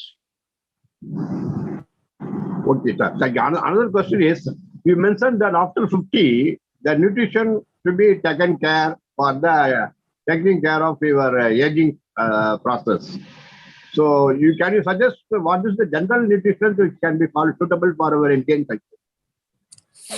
You know, I always tell this one, the Panamaram lives in southern hemisphere. You cannot put the Panamaram in the Iceland, expect the Panamaram to grow. The palm tree grow only in the southern hemisphere, not in the northern hemisphere. Unfortunately, our food chain is being spoiled by the infiltration of Western type of food.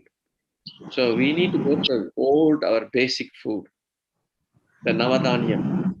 You know what I mean? Okay. All the old type of what our great grandmother ate.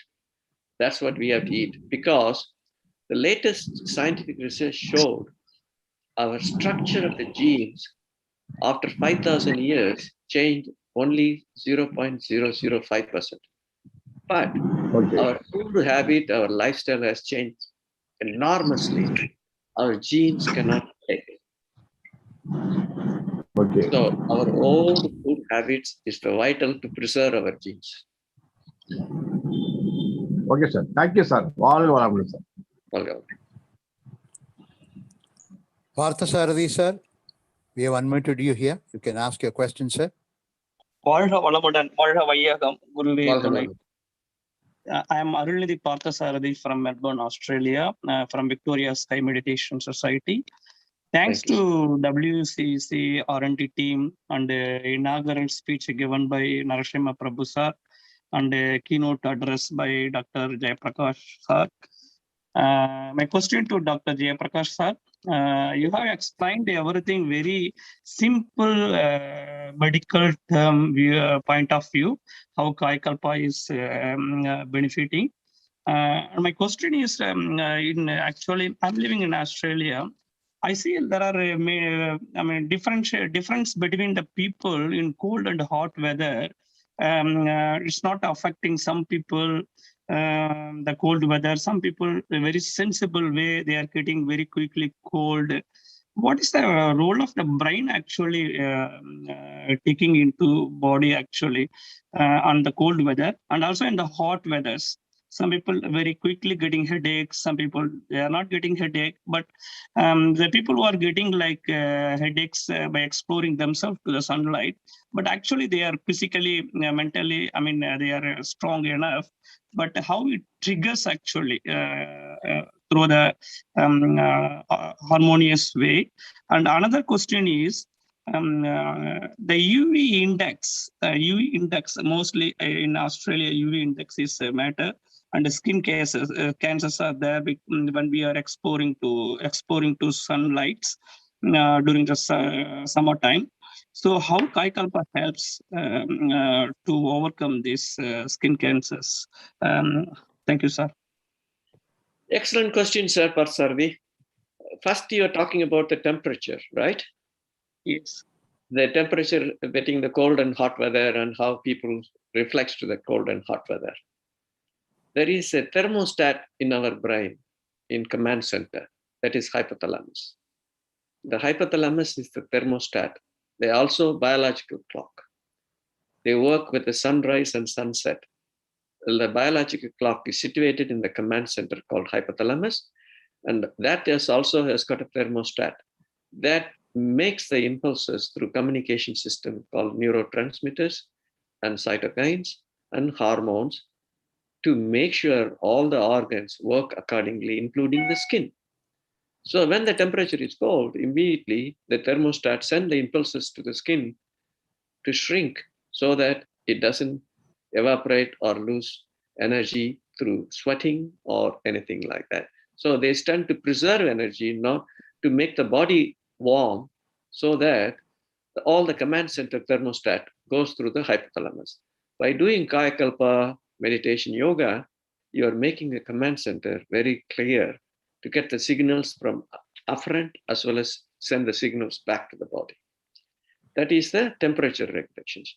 And the UV index, yes, because of ozone, you might have heard about the lots of what you call the vacuum in the things. The sun effect is very high in the Australia. By Kayakalpa and the yoga meditation, the most important vital part is the pineal gland secretes melatonin, and also which regulates an important organ called thymus. It is behind the chest bone. Thymus is very important for T cell immunity. Or you might have heard about all these latest COVID related, all the vaccines goes and increases the activity of the T cells. These T cells are like warriors. Our body always constantly produces cancer cells every day, but these T cells goes and swallow them, all the cancer cells. So you, me, we are all producing cancer cells now, but our warriors T cells goes and swallow the cancer cells. By doing Kayakalpa and all the spiritual practices, our hormones goes thymus secretions called thymin that prime the T cells. That T cells goes and engulf all the cancer cells, including the UV index reactions to the skin. So this is why you can explain to people in Australia, by doing Kayakalpa and your sky practices, your T cells regulations is much healthier through thymus gland, thymin secretions, and that too under the control of Kamal centers called hypothalamus. Thank you, sir. Thank you so much. Thank you, sir. Great answer. Thank you, sir. Thank you. Prabhuji, sir. You can ask your question, sir. Yeah. Thank you, sir. Thank you, doctor, for wonderful speech. And it was very enlightening. I have two questions. One is that you rightly pointed out, the nutrition is a key to longevity. So what you call intermittent fasting. And if a longer term fasting, let's say 3 days, 4 days, the body goes through a restructuring. The immunity system gets rebooted and gut starts producing stem cells. What is the significance of the gut producing stem cells for our health? And immunity system getting rejuvenated after 48 hours of fasting. Can you just enlighten us, sir? Thank you, Mr. Prabhuji. I enjoyed your talk. I would say that you've given a clear Vedanta principles that I'm very small knowledge in that. And coming back to that, your questions, how the intermittent fasting works in the body. Like, imagine a car is running all the time without rest. Everything got heated up. Your engine got heated up, things got heated up. So our body machine is a constant machine working on. Especially when you eat food, the metabolic rate goes up high in the intestines and all the gastrointestinal thing. It consumes more energy and makes the liver to work hard, pancreas to work hard, all the glands to work hard. By doing intermittent fasting, you're resting to pancreas, resting to liver, resting to all the intestine, stomachs, conserving energy, and detox. You're clearing the whole body system. So the detoxification is the most important. How you cleanse your whole house and everything once a month and once a week, like what are they clear? You're detoxing your whole body by not eating. So own regeneration happening. Thereby, there is no excess cell secretions of all the intestinal juices and everything. Juices secretions by cells, autolyzing of the cells, that paracrine glands. So this is why when you rest, there is no activity of the stem cell replacing new cells. Thereby, you are preserving the stem cells more. And second, when you eat food, there are a lot of toxins in the food, plus lots of bad bacteria in the food. And that goes and attack the good bacteria in your stomach. That is why by not eating, the contents of the good bacteria load comes down. Sorry, the contents of the bad bacteria load comes down, the good bacteria load comes up. So by intermittent fasting like Ekadasi, your good bacterial contents increases in the body, your toxin goes down, and your stem cells stabilizes, reactivation. That is why fasting helps detoxification, increase the good bacteria, and stabilize the stem cells activity. That balances the apoptosis regeneration mechanism. Thank you, Dr. Jeyapragash. Thank you. Thank you for a wonderful answer. I have one more question. Yes, sir. When you say sexual energy, sexual fluids, they get transmitted to Ojas, and Ojas becomes Ojas rejuvenates the brain cells and nervous system. So when we speak of that, is it a physical transportation of sexual energy, or it is some changes happen? Can you tell in terms of modern language what happens really? Yeah, I'll make it in a very simplified modern language. This is a very controversial topic. Everybody talks about sexual vital fluid, sexual vital fluid.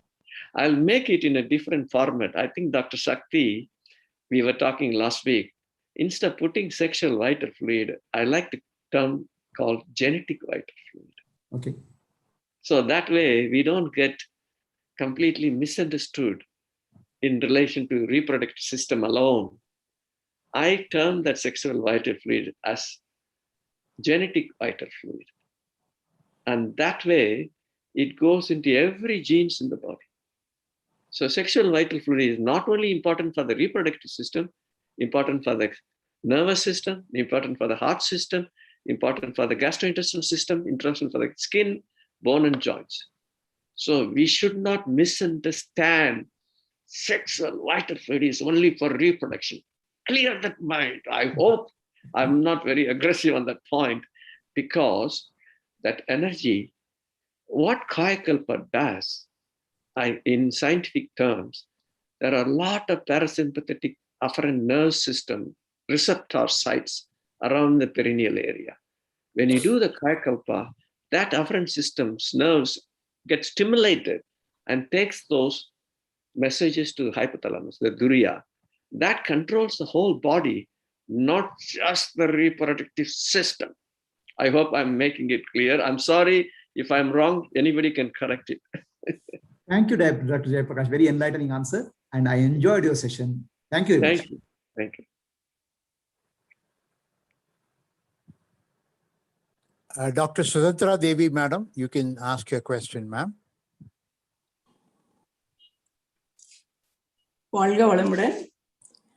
First, Dr. Prabhuji, thank you.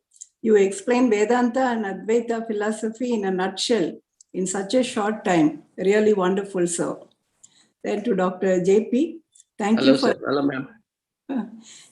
Thanks you for an excellent presentation, sir. This is the need of the hour for Kayakalpa research today. There's a saying, everybody wants to live long, but nobody wants to be an old person, isn't it? So, but nobody knows how. So our Siddhas and Swamijis have given the way. And now we are all, the Sky group, is into propagating it to everybody. So I think everyone should take advantage of it and benefit of it. I always say, when I talk about yoga, medicines may add life to your years to your life, but yoga adds life to your years. So yours was a more crystal clear explanation about aging and the link between spirituality and science. Really an excellent presentation, sir. Thank you. And other thing I want to say is about you're saying about the genetic vital fluid.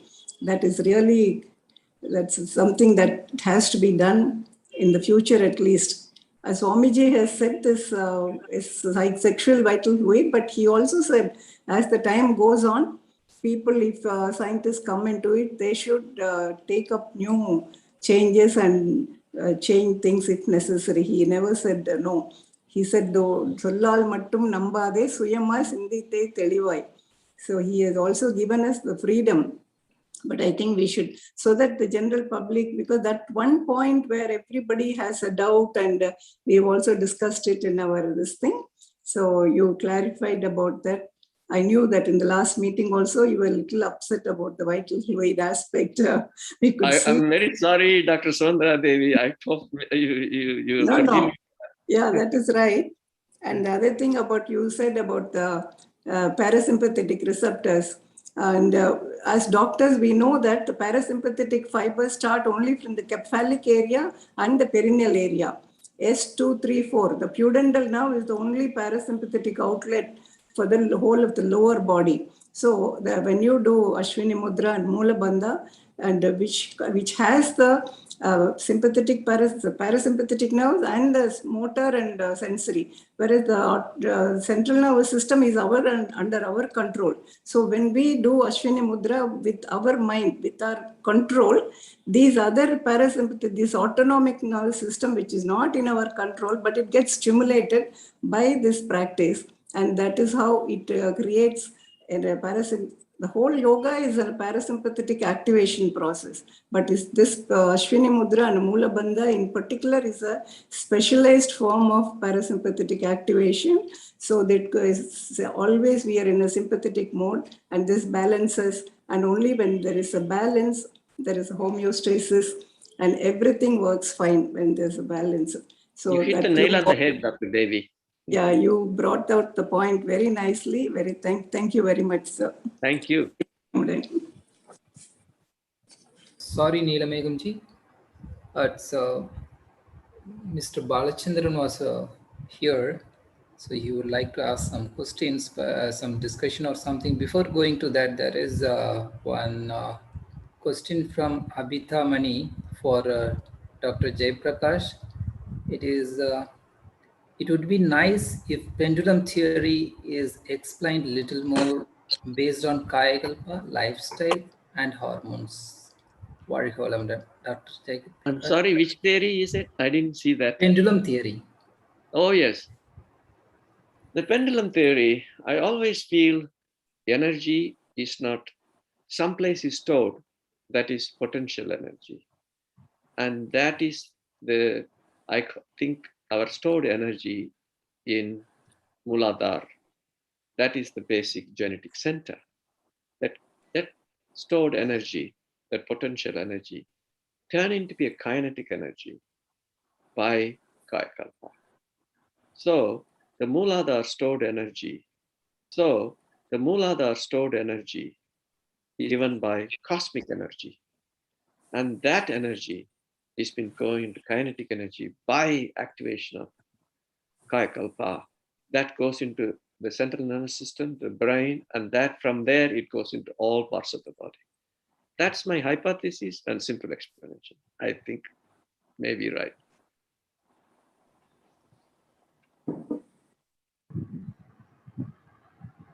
Thank you, Doctor. Thank you. It's a really nice explanation. And also, before going to Balachandranji, one more question is there from Anita Ji.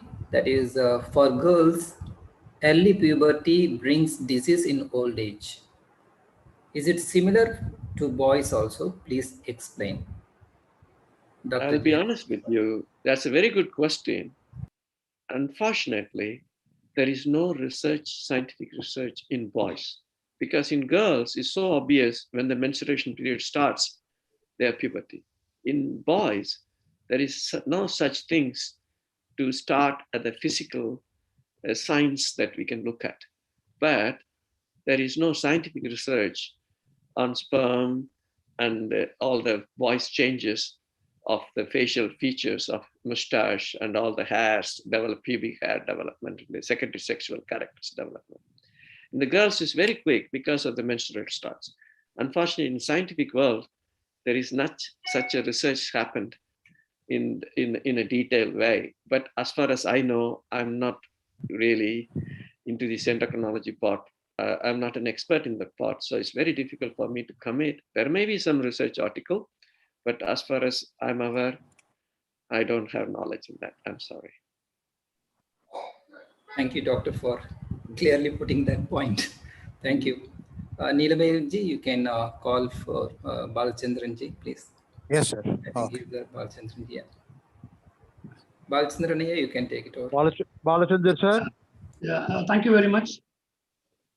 Not a question. I'm so stunned. I'm so happy that we had Prabhuji talking about how Vedanta can take us to that ultimate consciousness.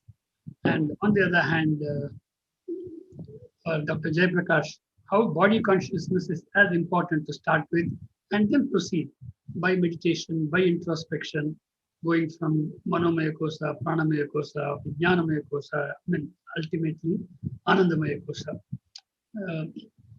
Both Vedanta and the Siddhas philosophy parallelly with the science. I think it's a very beautiful combination. I think a time has come when all these people get together and come to a common understanding and research. And that will be the day when Swamiji will be extremely happy. Just sharing some comic way of Swamiji putting it, we talk about Ariviyal. Ariviyal, without knowing what is consciousness, we talk about Ariviyal. Again, in Vijnanam, what exactly is wind? What is Anu? Exactly is not known, and we talk about that. In Poruliyal, economics, what is Porul? What is matter? Is not very clear. So he says the very starting point of all these sciences and economics and politics, that is a problem. And that is where that super consciousness, if that can be a part in all our systems, we will be able to get a better answer. It's just a thought arising because of this great lectures we had from both of them. Thank you very much.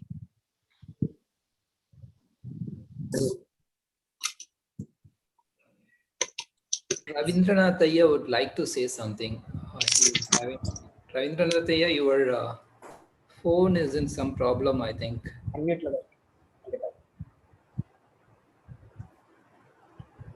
Dr. Rabindranath Ayya? Yes, you can. Yes. Let the question answer proceed. I will come later. Neelamegamji, over to you. You can continue, please. Yes, sir. Okay. Mr. Prasad, Mr. P. Prasad, you can ask your question now. Varga Valamadan, be blessed by the divine. Yeah, this is Prasad from Philadelphia, US, and wonderful presentation, Doctor. Especially trying to give a balance with respect to science, medicine, spirituality, Vethathirian practices, and specifically Kayakalpa Yoga, which is a very favorite topic for me. And as you alluded in your talk, Kayakalpa is a good balancer. And I think the various questions which came in the forum already were addressed, and partially I got my answer.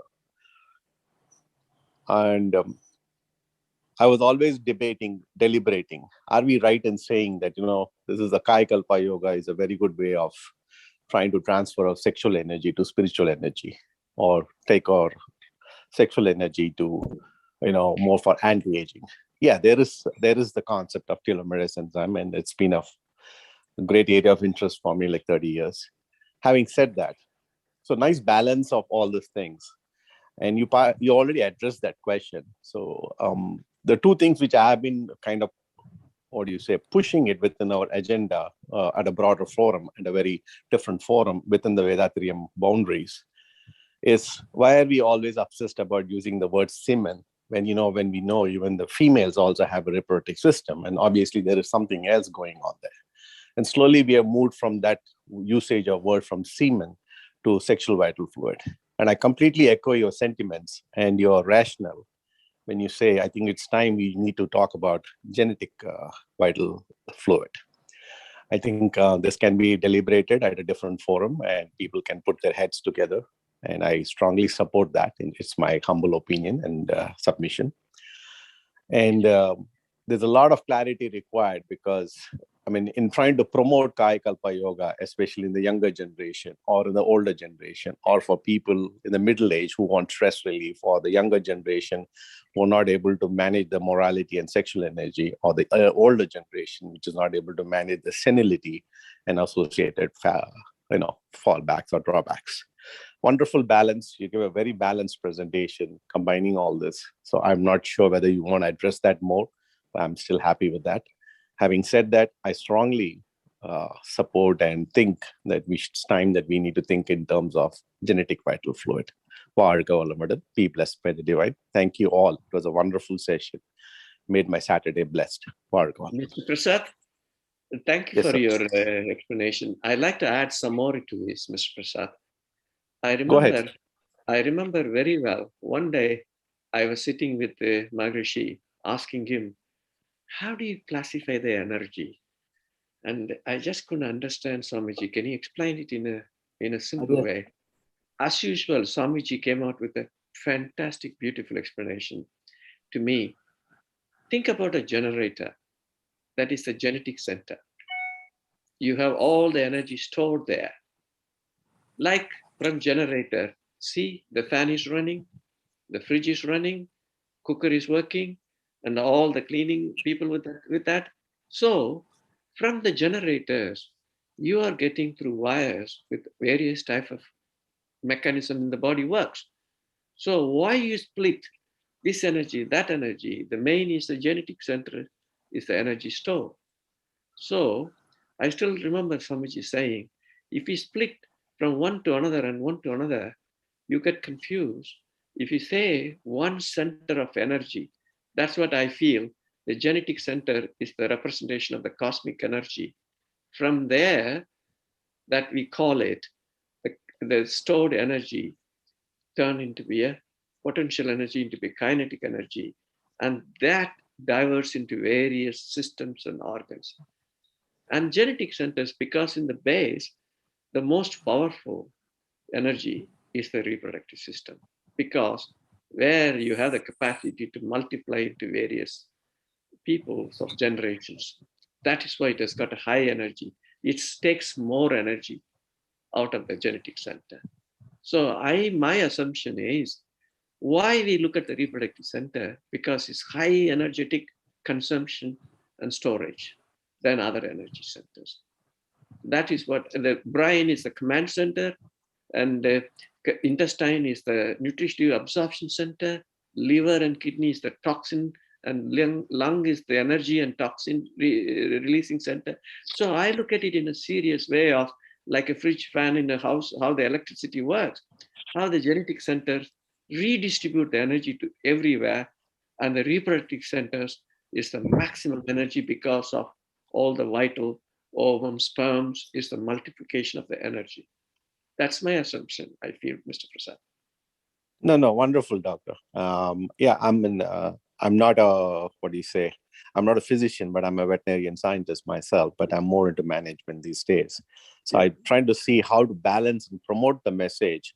In fact, this morning, when we had the online forum, we have online meditation every day in the morning at 6:30. A master, and she's an aspirant, and I think she's a physician or probably a scientist, and she raised this question. She said, is the genetic center pure? If it is pure, I can understand you saying that you do Kayakalpa yoga and then you spread the energy holistically or balance it all across your body. If the genetic center is impure, then where do we go? Why are we doing this? Of course, we try to give an explanation within our limited purview and understanding as Swamiji has guided us, though it might be digressing from the core topic here, but still it's a valid question. Is the genetic center pure, doctor? Yes, cosmic energy is pure.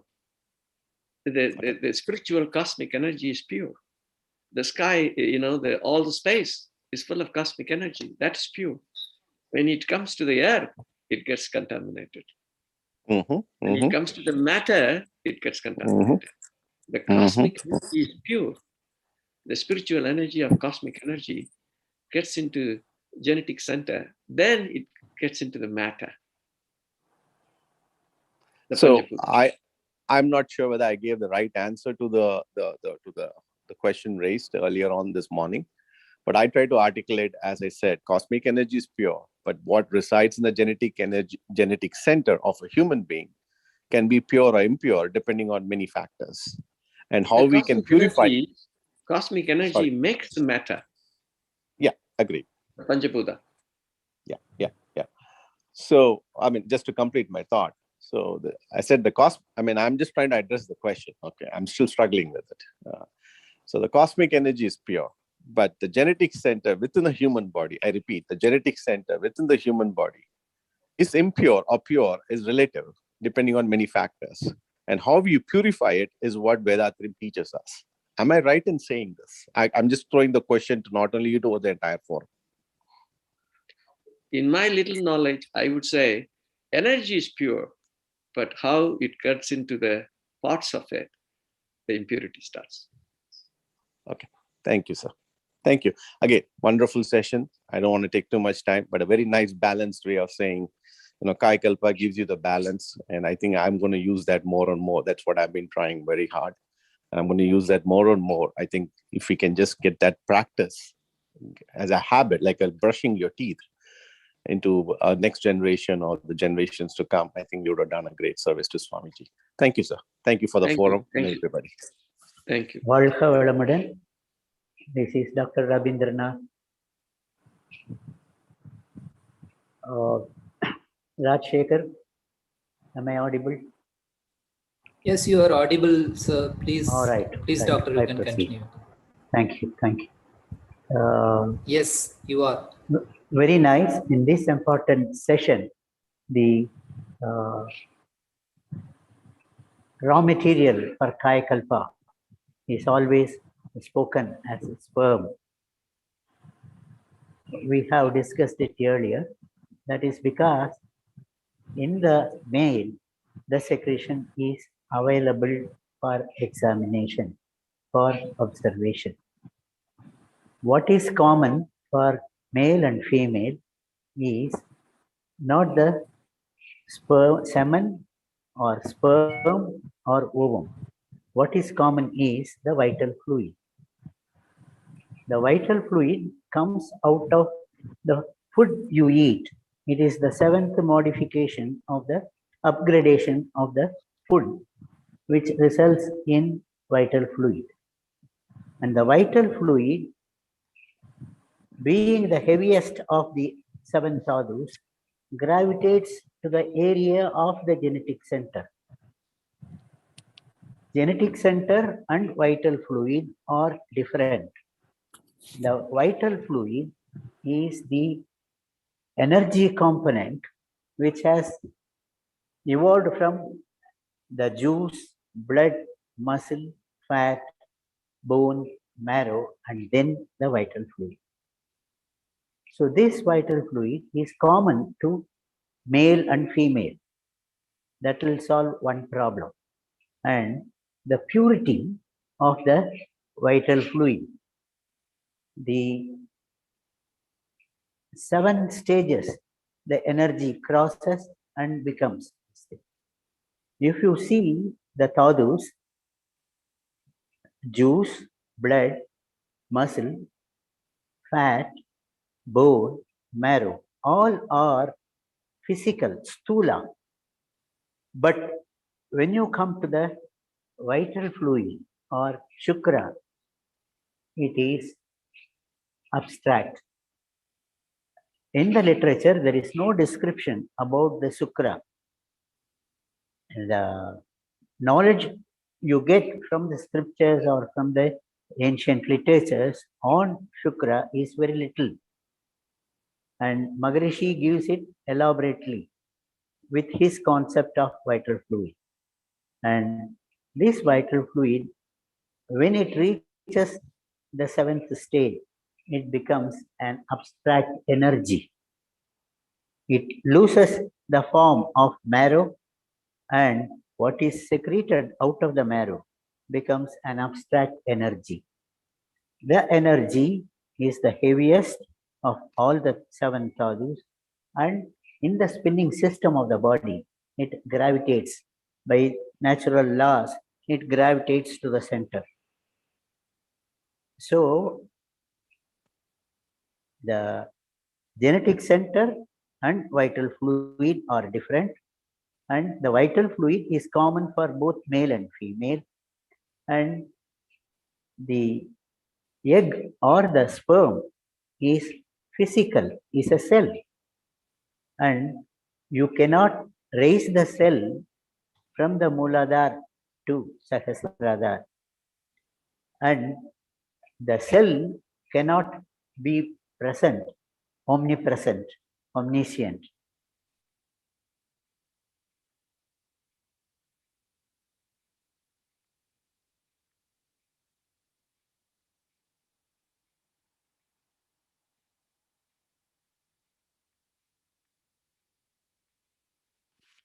with Shakti. So both are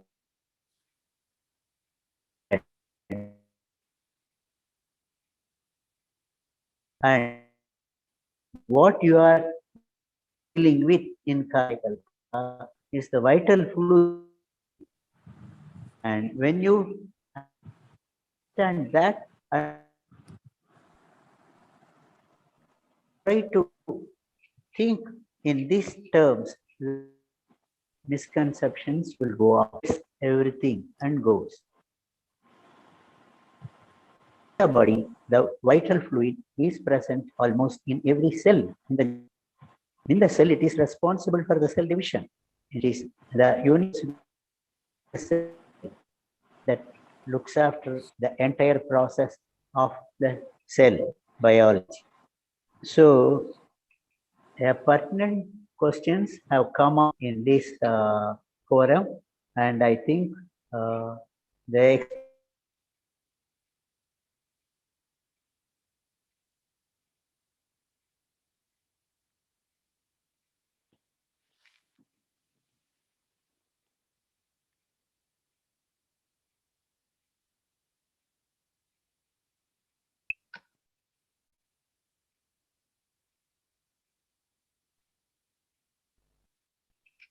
Rajshekhar. Yes, daughter. Oh, then continue the question and answer session if there are questions. Neela Megamji, you can, it's Leelavati madam, you can unmute yourself. It's unmuted. Next goes to Good evening. Leelavati. Yeah. Good evening, sir. I am very glad to hear your speech, sir. I am a special educator. I am working with the disabled children. It is the Kayakalpa is working for the disabled children. So many autism children are found in the world level. How can we feed the children with Kayakalpa? Can you hear, sir? Hello. Is that question to me? Can you hear, sir? Yes, I can hear you. Is that question to me? Yeah. The doctor. Jeyapragash Yes. doctor. Yes. Tell me again the question. Sorry. How can you teach the Kayakalpa to the disabled children? So many autism children. I'm working with autism children. So this Kayakalpa is help for that autism children. Absolutely. Shall I recommend it for the parents? Absolutely. Because I'm planning to do a little research on autism actually with one of the company in US with IIT Madras. We are going to start a research on autism actually. In that, Kayakalpa is a part of it. Because in the neurotransmitters, I told you, the excitatory inhibitory, there is a command center in hypothalamus, Duriya. There is a 2 centers. Yeah. Autism children, they have irregularity in serotonin, GABA, and dopamine, and these sort of things. We have done a lot of saliva in urine analysis of the neurochemicals, and we found the differences in autism children. Definitely, Kayakalpa can help the balancing the neurochemicals.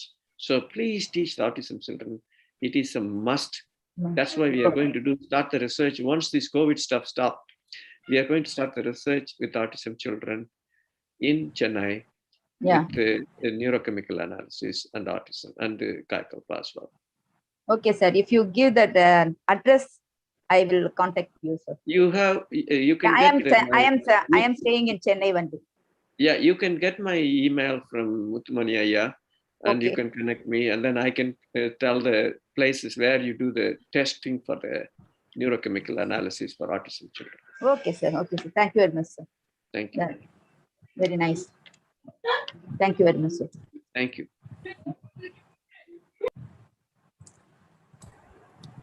Ms. Priya? Yeah, you can continue, please. Yeah, Ms. Priya can ask you a question. Am I audible, sir? Yes. Yes, you are. வாழ்க வையகம், வாழ்க வையகம், வாழ்க வளமுடன். I'm very blessed to be present for this meeting, because all this time I had not been able to attend such a good session.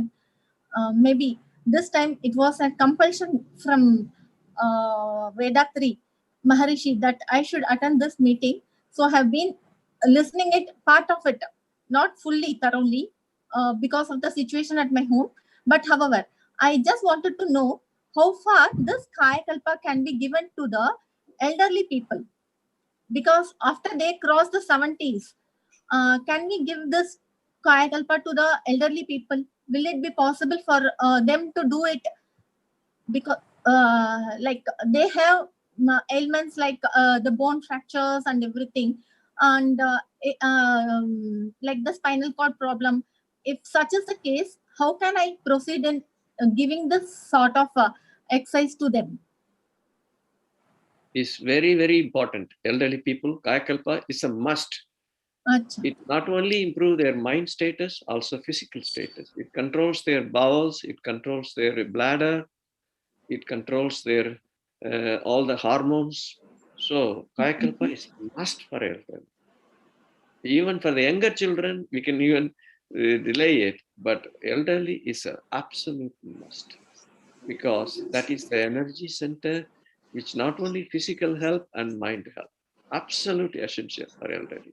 After 50, Kayakalpa is the most important part in lifestyle, in quality of life.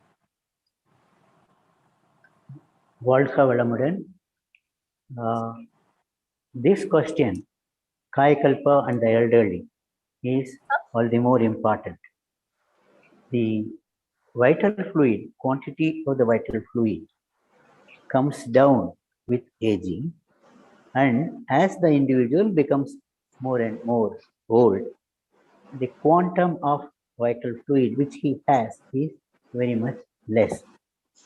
And if that is wasted, then the loss will be significant and will be affecting the system.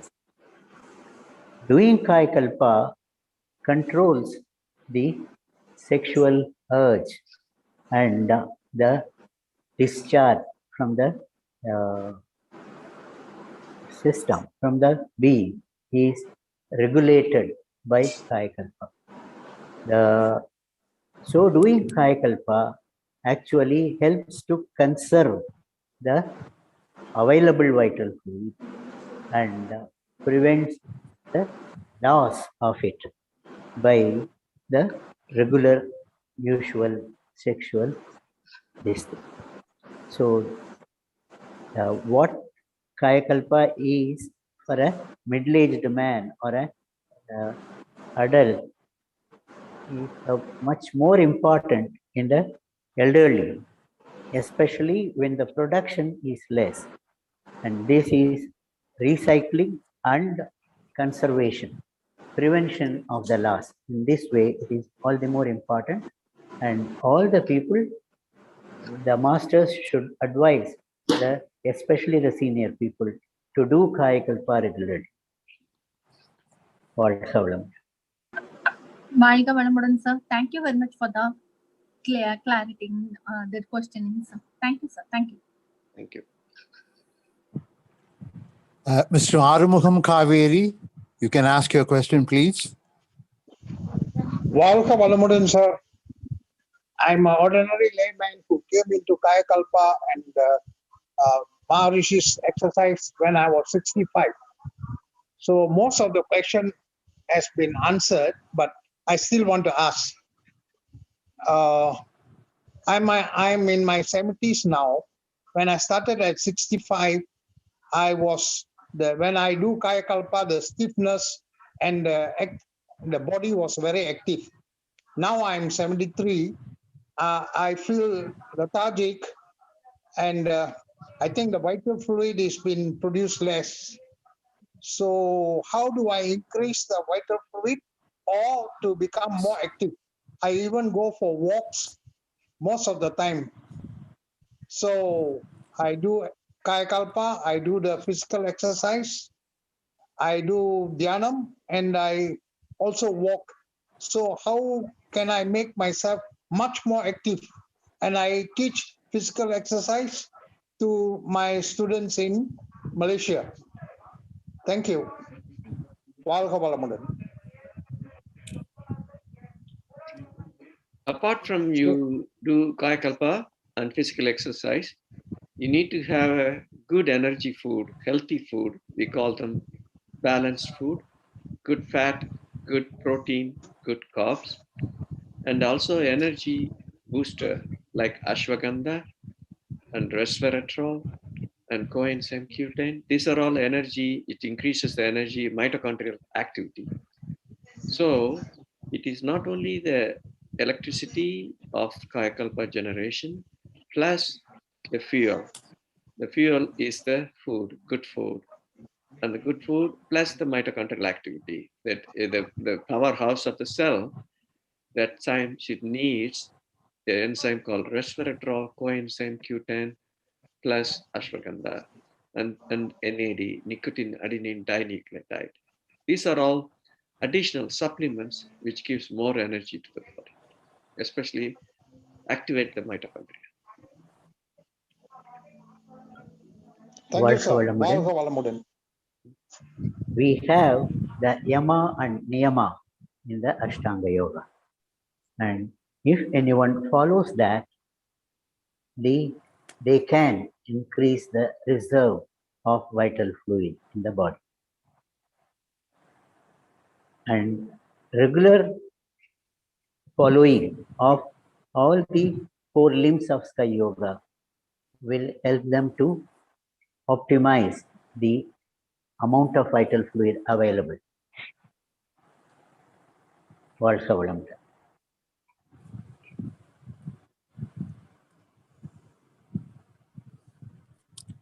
Galaxy Note 8, sir, you can ask your question. Valkavalamudan. This is Dr. Vijaya from Georgia. I have 2 questions. Number 1, we say that when we fast, we do gain a lot of energy and, everything is revitalizing in the body. But when somebody cannot, somebody cannot bear the hunger and they have that hypoglycemia stuff going on in the body. So how can we help a person to fast to gain that energy? Second question is, like doctor said about the types of energy. We all have many types of energy going around, like air energy, water energy, biomagnetic energy, heat energy, and all that. But doctor has discussed about, he brought in the topic of kinetic and potential energy. And we know from the scientific point of view, the kinetic energy actually increases the square of its speed. The more faster the cells or any energy that is moving around, it increases twice. But at the same time, when you double the speed, the object actually increases by 4 times. So how that kinetic energy helps, along with the potential energy, at certain point, the energy is 0. So how are these 2 related? And regarding the first question, and also it was me who was asking in the morning forum about if we have negative energy at the genetic center, we have many negative imprints from so many births or this janma or whatever, wherever we have come from, we carry a lot of imprints. So we are trying to cleanse the imprints there. So when we raise the energy, it goes up to the realm and we're bringing it back. So are we not bringing the same negative energy or the dirty energy we call? So we are spreading ourselves with the same energy. So the more I delve into it, I have a lot of questions going on like this in my mind. So it is not whether it is you're a master or you're a new aspirant. The questions are there even to the highest research scientists. Questions keep popping, and that is where I think the inquisitiveness increases. And apart from that, I think when you learn, the unlearning part is the most difficult one, where it really, brings you out with many and, questions. So could you please elaborate on these 3 things which I just requested? Doctor, you asked 3 questions. Yes, First sir. one, fasting to gain energy. Intermittent Right. fasting is not to gain energy. It cleanses the system. So when you make sure intermittent fasting does not gain energy, it cleanses the system and rests the energy producing cells. So once the energy producing cells rest, it detox itself and it activates beta. So please do not think intermittent fasting will gain energy. It cleanses the cells and it detoxes the cells and makes the cells to refresh and work better. We call them good DNA repair and good photocopying of the DNA after detox. Second question, the type of energy you are talking about, the negative positive energy. Energy is the same. How we interpret your mind is the type of energy, says. If you interpret with the mind, the energy, use it for the bad thing, is the bad energy. If you interpret the energy to use for the good thing, it's a good energy. The electricity is the same. You make the cooking with the electricity or you kill the people with the electricity. So it's the way you use the energy type varies.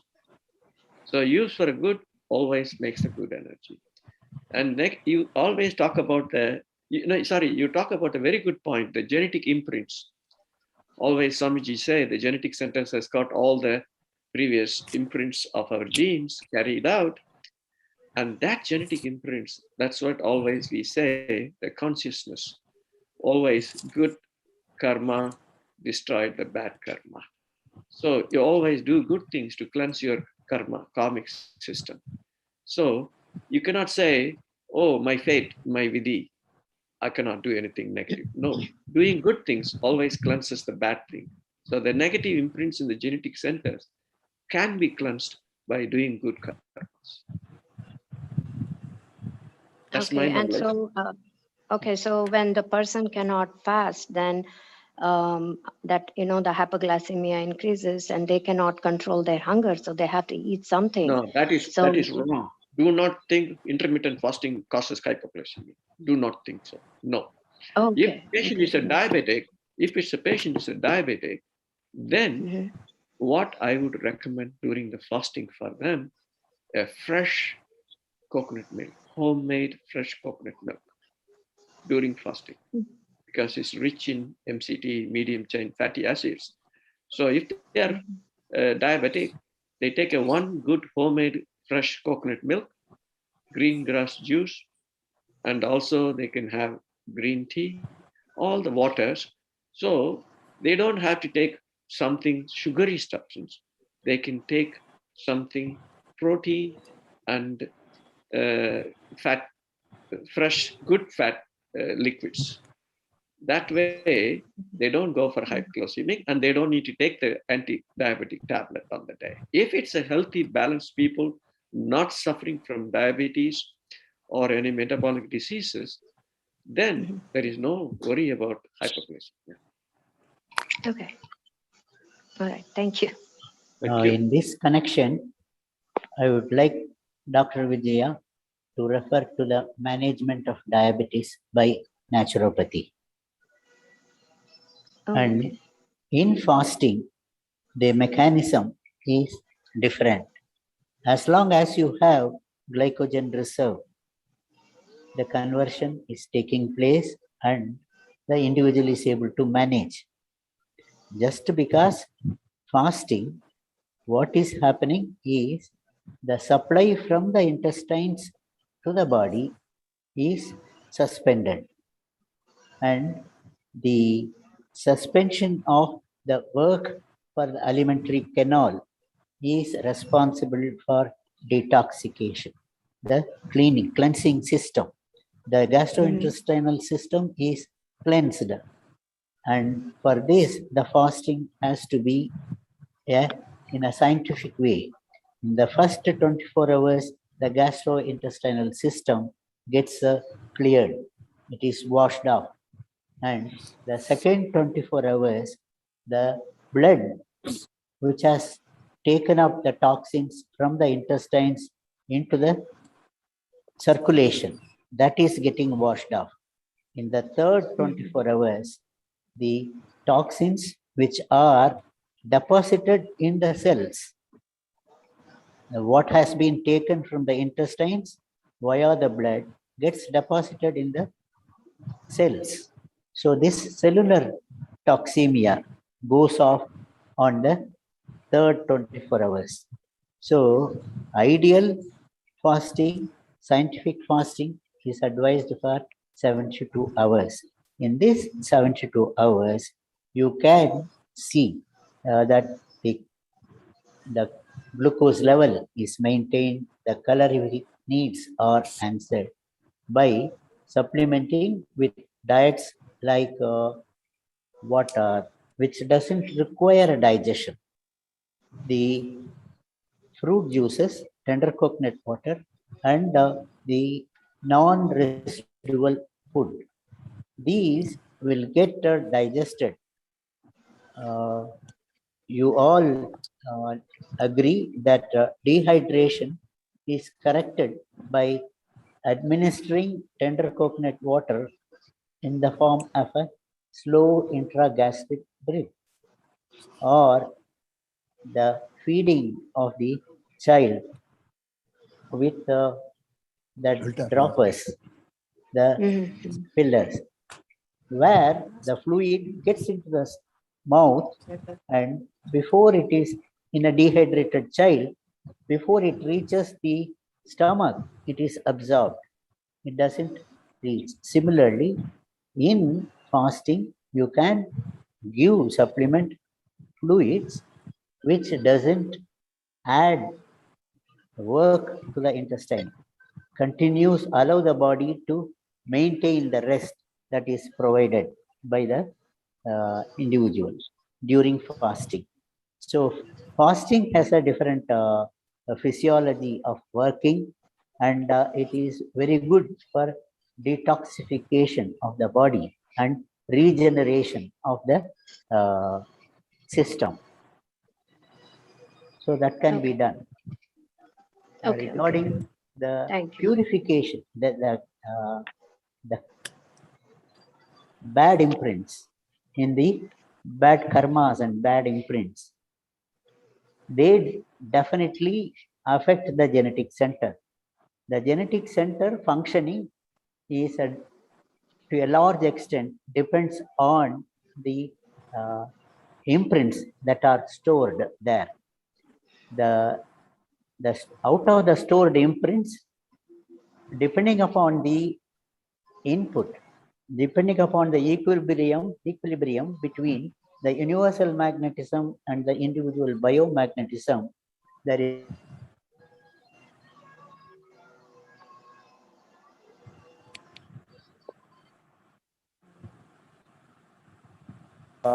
decides what imprint gets expanded, comes to memory in a given time. So if this yama and niyama are followed, and if you are in a better environment, in a disciplined way, the bad karmas will be discouraged to come into action. Maharishi gives a detailed way of a purification of the genetic center, and following that, we can purify.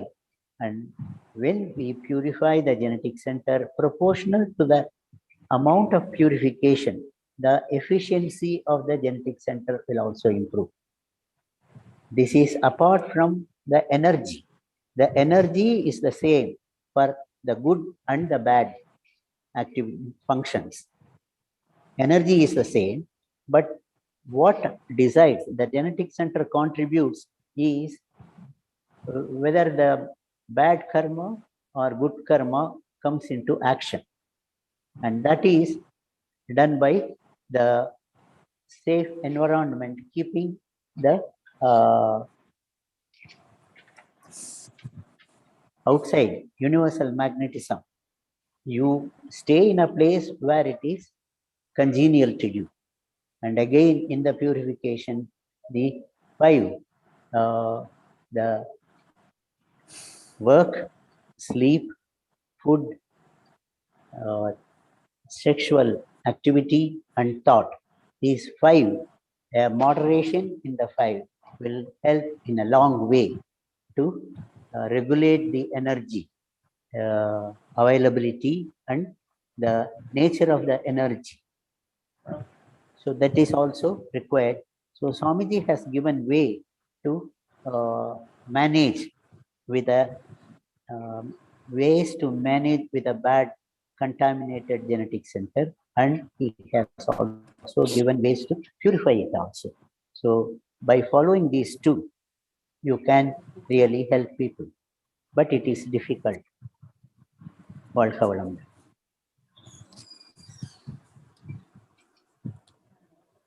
Thank you, sir. There's only one question could be answered because time is up for us. Thank you. We'll have to close down the show after giving vote of thanks by Doctor. So I would now request one participant, Dr. Mr. Rangasamy Hosur, can ask your question, please. And let this be the last question also. Yeah, please go ahead, sir. Thank you, sir. Doctor. Wonderful session, long waited, and we got it today. So thank you for your great time spent with us, more than 2 hours. It was an excellent session. No words to praise, and every answer was point blank. The truth is nothing but truth, and we have been taken through in this journey of this consciousness 360. And thanks to all of them for arranging this and conducting this program so very well, and we should take it forward. As your vision always, you said, we must take it to the younger generation. That always rings in our mind. So we will carry on your vision, and we are here to see to it it is done. Thank you very much, Doctor, and thank you to all of you. Be blessed by the divine. Thank you, sir. Thank you. I would request all the audiences to put their questions in the chat box so that it will be answered by the eminent personalities who had their talks here now. I would now request Dr. M.V. Rabindranath to give the vote of thanks. Thank you, sir. I just want to make a small comment, please, if may be allowed. This is Janaki Raman. I want to make a small comment. Dr. Rabindranath, with your permission, just a small comment I want to make, Doctor. Doctor, this forum is the pinnacle of all the forums we have seen in Vethathirian. I don't know whether we are in a midst of scientists, doctors. I mean, I'm amazed. I joined a little late. Extremely thrilled to see this forum. I would like this forum to be one of the best. I think it is the best. Okay, I would like to request Dr. Rabindranath to do something about this. This has to continue, if possible, on a weekly basis. I think the knowledge that we are gaining here, the research that you're going to do through this is going to be really, really good for Vethathirian. I think we are making a big difference. I think this is what Swamiji wanted. I think if this whole progress leads to a Nobel Prize, I will not be surprised. Thank you so much. I am extremely thrilled. I am very humbled to be in this wonderful forum. Thank you so much.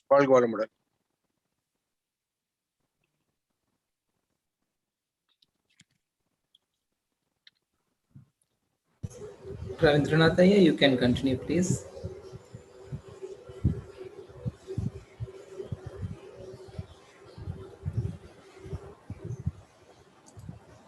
Rabindranath, unmuted you. You can unmute yourself also, please. I think you have problem issues with his mobile.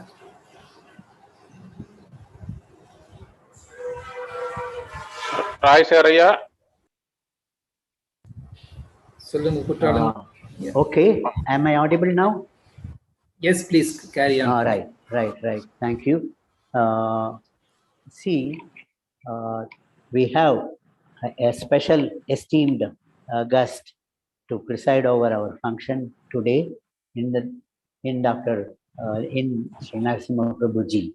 He is a great master like our Guruji. He is leading a lot of people with his movement, and all his activities are similar to World Community Service Center. And when I started interacting with him, I thought we have a new chance, a rare chance for spiritual organizations to interact together. And today's talk about science and Vedanta, the Maharishi calls it science and spirituality, and Prabhuji has put it as the science and Vedanta. And his expressions, we have seen that are also very simple, just like Maharishi's. Science is outward and Vedanta is inward. Like that, he has given simple expressions for the difficult topic of explaining Vedanta to a scientific audience. And I expect many more interactions with him in WCSC for better understanding, for better social cause. Thank you very much, sir. There are a lot of points which I can tell, but for want of time, I'm just. And regarding Jeyapragash, Dr. Jeyapragash, he is a veteran in Kayakalpa, and I think this is a rarest presentation of the slides in the hundreds and thousands of Kayakalpa presentations, PowerPoint presentations the WCSE has seen. And thanks for taking us, giving a new exposure to the age-old Kayakalpa. And the understanding of Kayakalpa with the medical and scientific knowledge is really adding depth to the Kayakalpa yoga, and the importance of Kayakalpa yoga. Very many new features have surfaced in today's meeting, and I thank you profusely for that. And for the information of the audience, tomorrow also Dr. Jeyapragash is giving a presentation on the very same topic, Kayakalpa, but not consciousness, the science of Kayakalpa. He is going to talk to the scholars. The meeting organized by our director, Jeyapragash. This is the Sunday morning. All of you can join and be benefited with the lecture by Dr. Jeyapragash, followed by question and answer session also. So I thank profusely both Sri Prabhuji and Dr. Jeyapragash, and I hope you all will agree in asking them to get in touch with us more often and address us more often for our betterment. And I thank the participants profusely, and also the interest they have taken to bring out very relevant, significant, thought-provoking questions. And I thank the support system, the IT and the R&D and everyone. Thank you very much. வாழ்க வளமுடன்.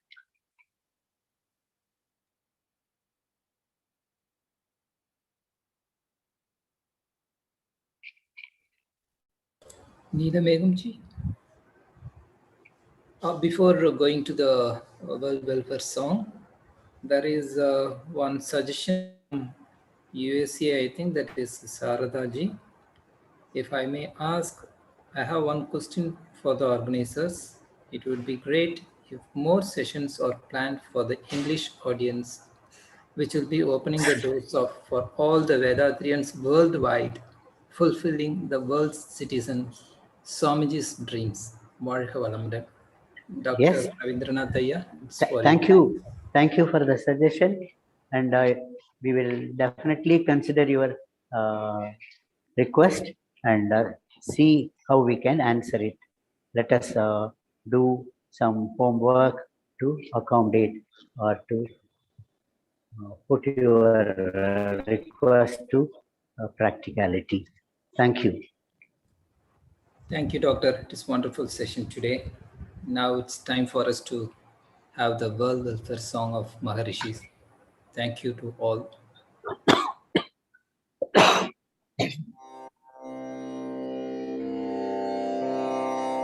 உலகமெல்லாம் பருவமழை ஒத்தபடி பெய்யட்டும், உழவரெல்லாம் தானியத்தை உவப்புடனே பெருக்கட்டும், பல தொழில்கள் புரிகின்ற பாட்டாளி உயரட்டும், பகுத்துணர்வில் தொகுத்துணர்வே பண்பாட்டை உயர்த்தட்டும்,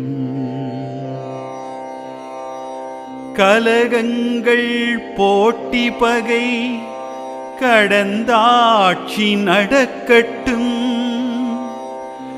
கல்லாமை கடன் வறுமை களங்கங்கள் மறையட்டும், நலவாழ்வை அளிக்கும் மெய்ஞான ஒளி வீசட்டும், நம் கடமை அறவாழ்வின் நாட்டத்தே சிறக்கட்டும், நம் கடமை அறவாழ்வின் நாட்டத்தே சிறக்கட்டும்.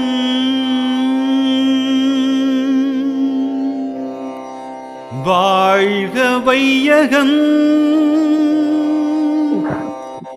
வாழ்க வளமுடன்,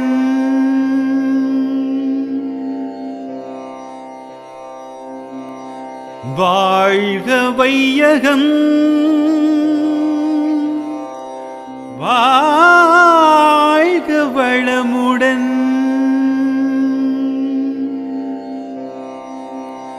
வாழ்க வையகம், வாழ்க வளமுடன், வாழ்க வையகம், வாழ்க வளமுடன்.